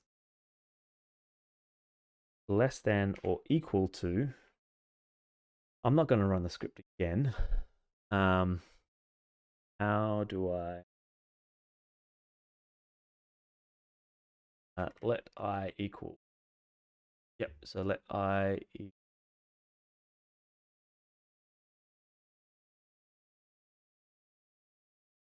As far as how many people enjoy things like coding, just I'm more than happy to show off some of the code.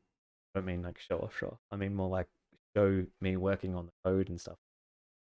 A lot of time people think it's magic. It's not. It's a lot of time it's just learning as you go. Right? The best coders are actually the most have great amounts of humility. They realize that they don't know, and they're willing to learn just in time rather than because a lot of this coding stuff changes every couple of months. So you need to learn new commands and forget old commands because they're getting deprecated or things like that. So a lot of what I'm doing, a lot of what you do is actually, and I just did it just then. I couldn't remember what the less than or equal to.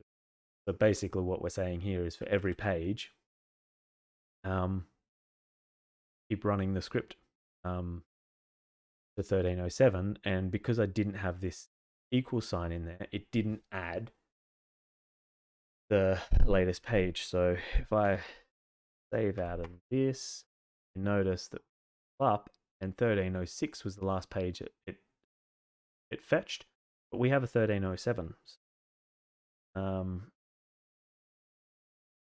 Sorry, lol. That was my biggest concern.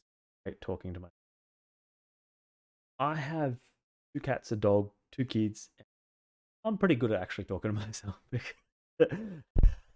Have kids, then you'll know how to talk to yourself. Now, this has definitely been an adjustment. I was not aware of how much, how difficult it could be.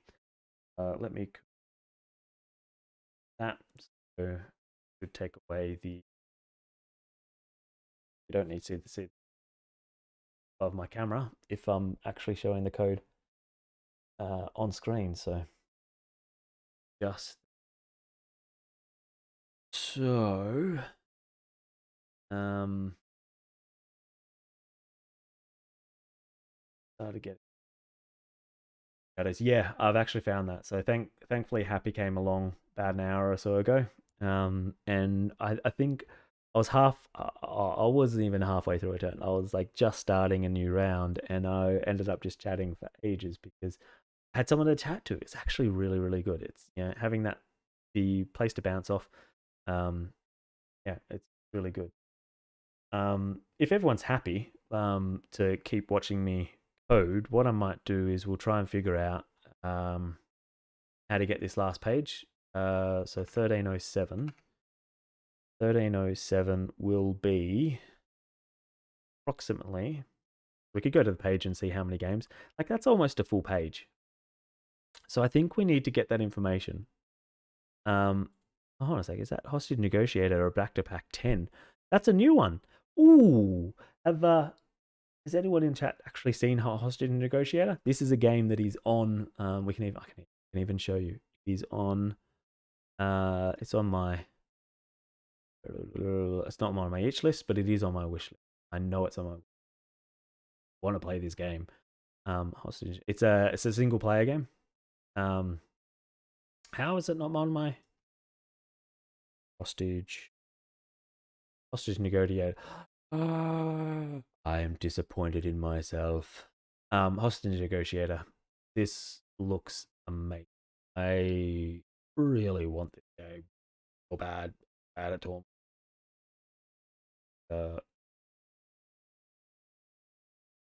Fun.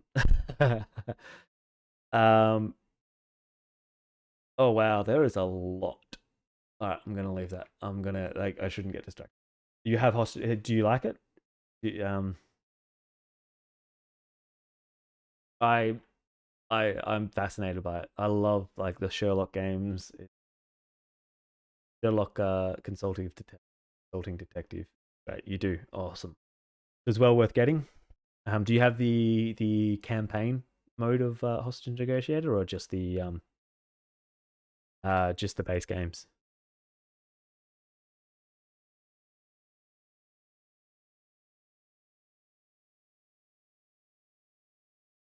That I equals. What I'm actually going to do is rerun the script. We're going to actually start it at 1307. And we're going to run it.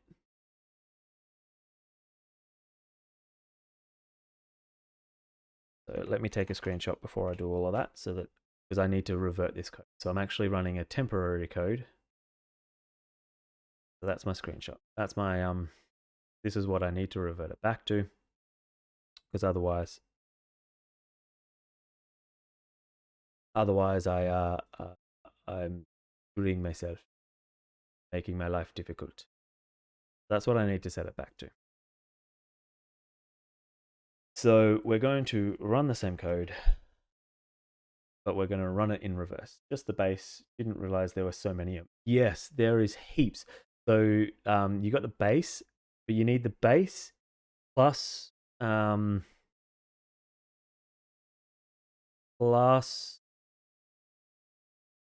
so hostage negotiator crime wave. So you need the base plus crime wave plus all of the abductor packs, and then you can get the hostage negotiator campaign career, which is turns it into a campaign mode, not a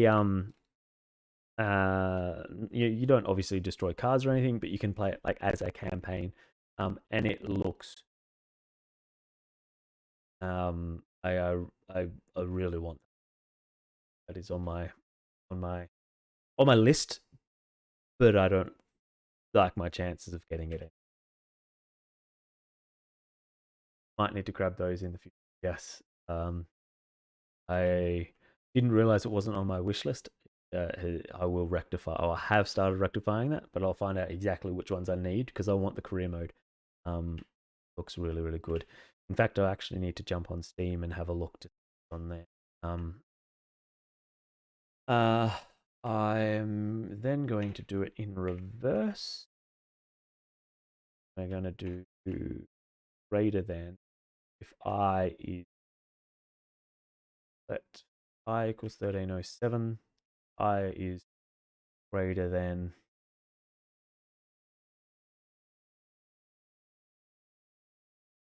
let's say, 1305. And more than likely, I have broken my script and run. We'll see. But that's a lot of games that 1307 has. So it's not, you could see that it's actually not pushing anything because it's actually just skipping through. My concern is it's going to be skipping through too much. Let's cancel that. You know what? I'm just going to, I'll clean up and I'll run it overnight. But I can do the calculation on how many games were added. We actually do have an answer for that straight away. Less than, got the, that right. 1 is equal to 1, less than.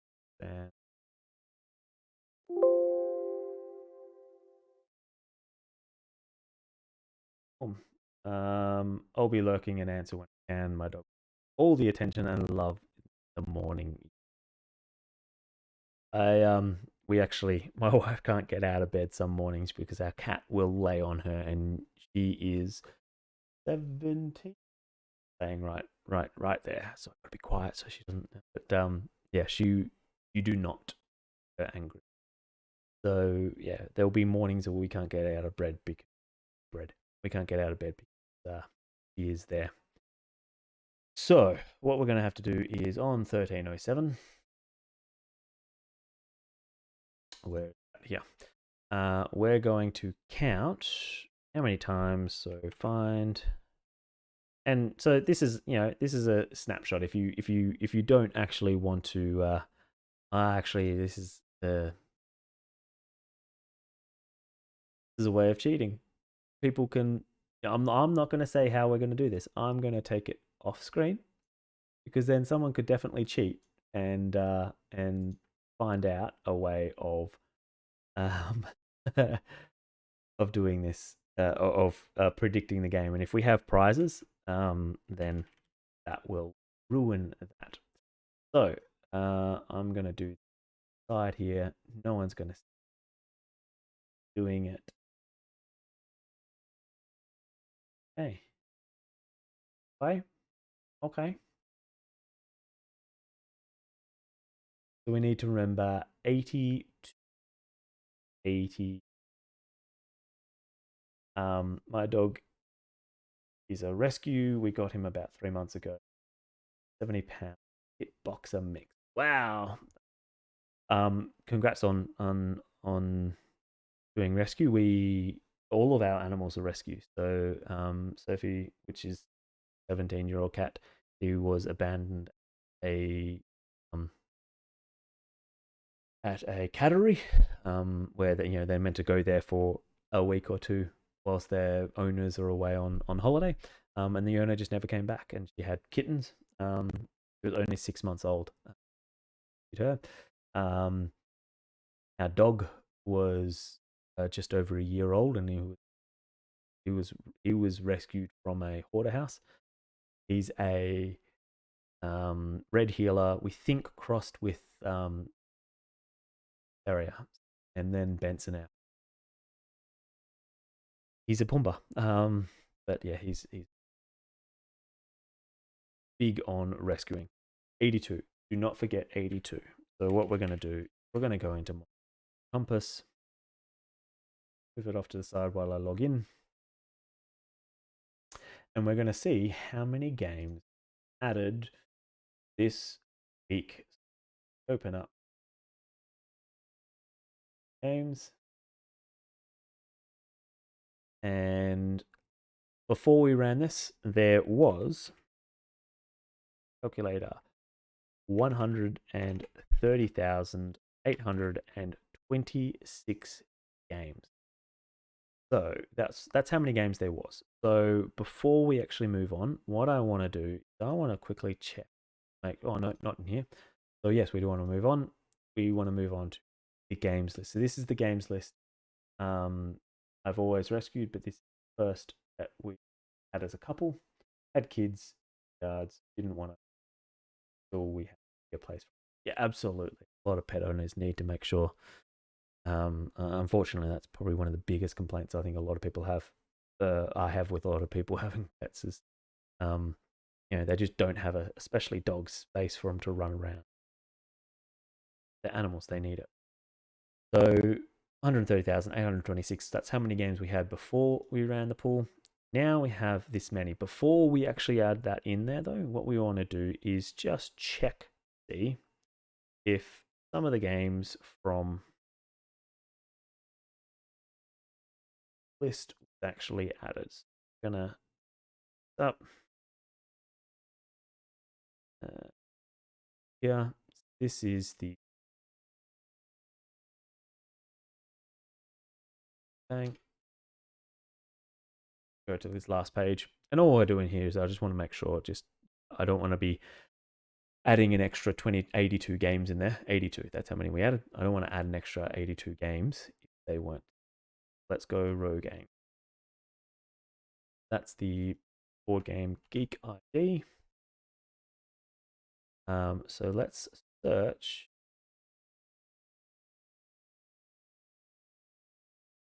We're going to search for search form.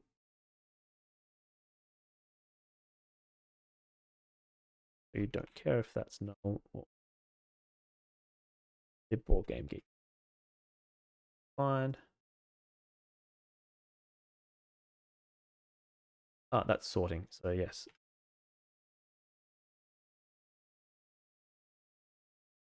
Find.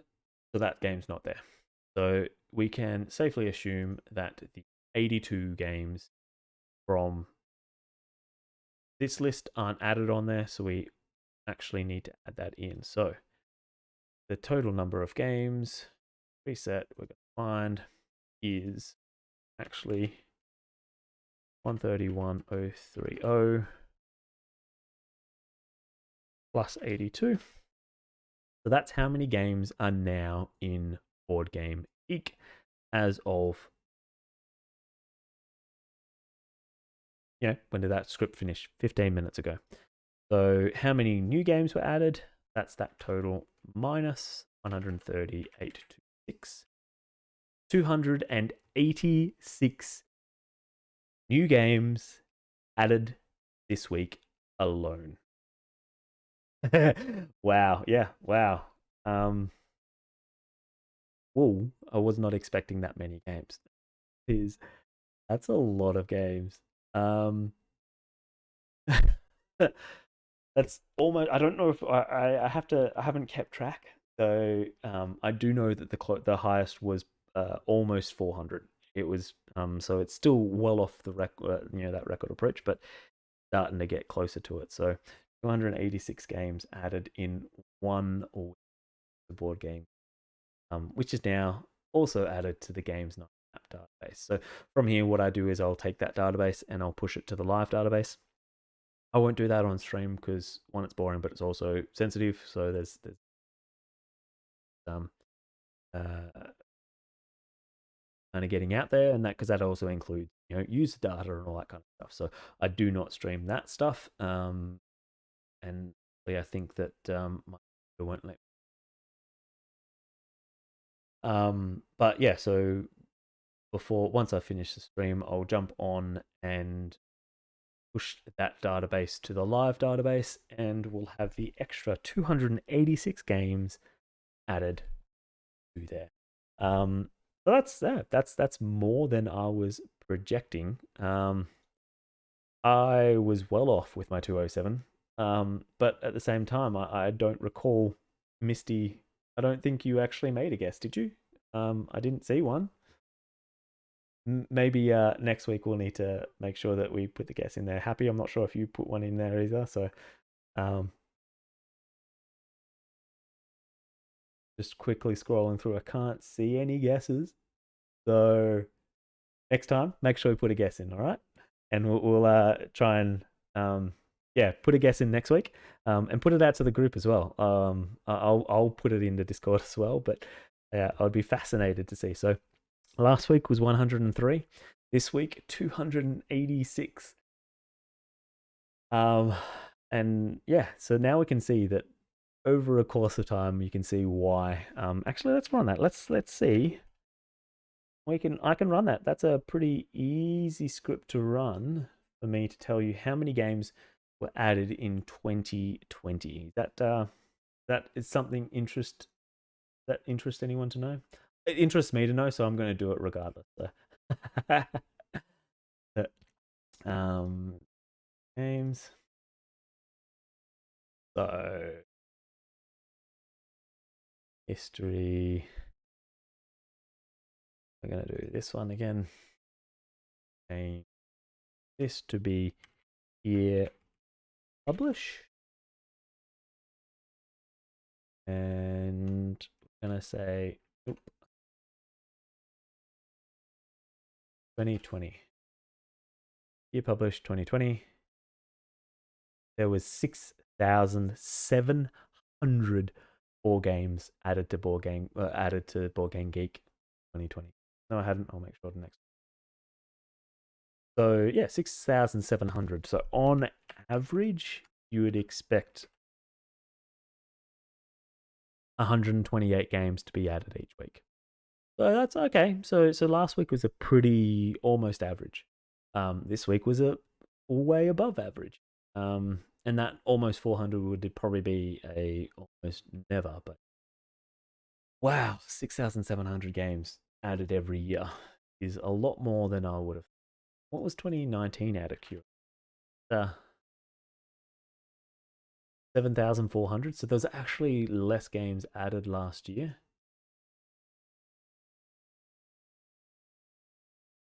And for the years leading up to it, it's been pretty standard. It's been pretty standard every year. Like it was growing up until 2017. Yeah, so it was growing up until 2017, and then drew back a bit last year. But how many have been added so far this year? We've already had 5,291, so we've still got what, three months left. So it's probably going to break 7,000, I reckon. But yeah, did you think there was that many? I've actually been it's been a fun little game for me to pop into streams and say, did you know this? And people were like, no, that's not true. And I was like, yeah, it is. Now you can see the truth. You see the evidence. We've gone through and I've shown you. So 286. I'll put that up on the social media, and we'll add that in. And then tomorrow I'll open up the guessing for next week. We won't have the prize next week, because it's not going to be set up in time. But we'll definitely look to try and make it a bit more entertaining for everyone. Because yeah, like it's a fun little thing to do. And with that, I'm going to start wrapping up. So we're going to look for someone to push to, but I'm not confident we're going to have someone. It's a lot, but you know, it doesn't hurt to try. So we'll see if we can find someone.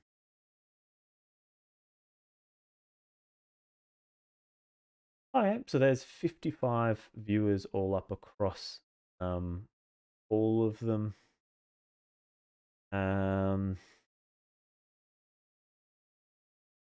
Level up new points.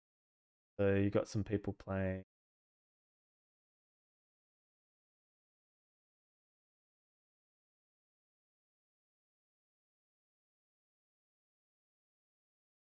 Let's go over. So we'll go over to X-Wing. So oh, hey, Happy.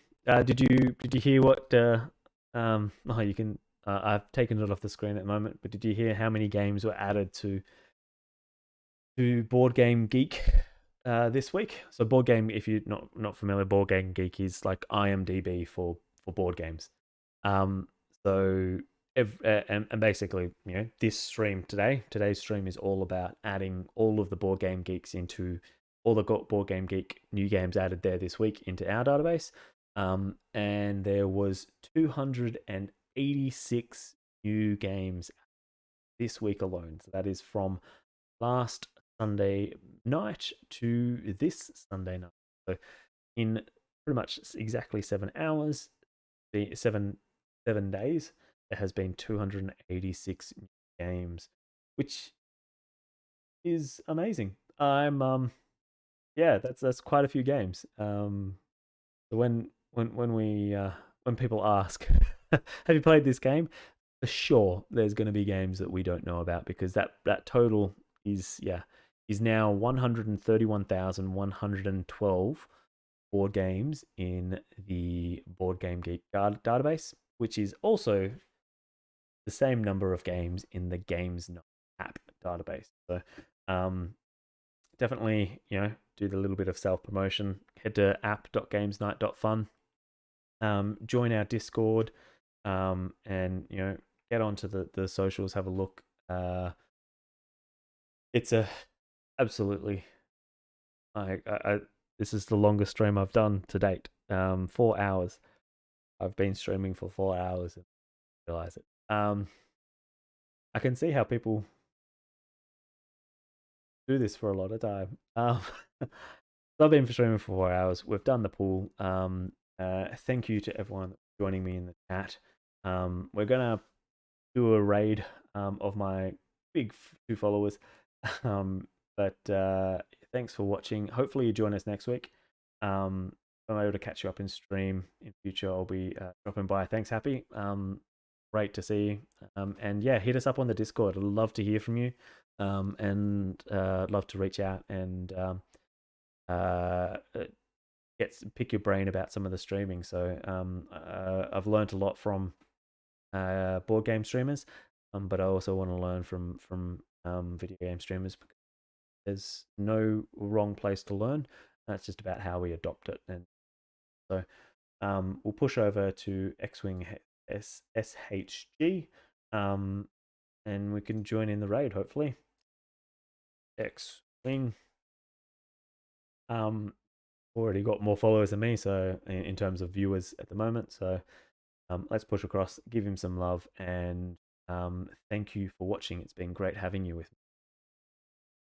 I'll hit the start raid because that does take time. And yeah, I look forward to seeing you in the next video.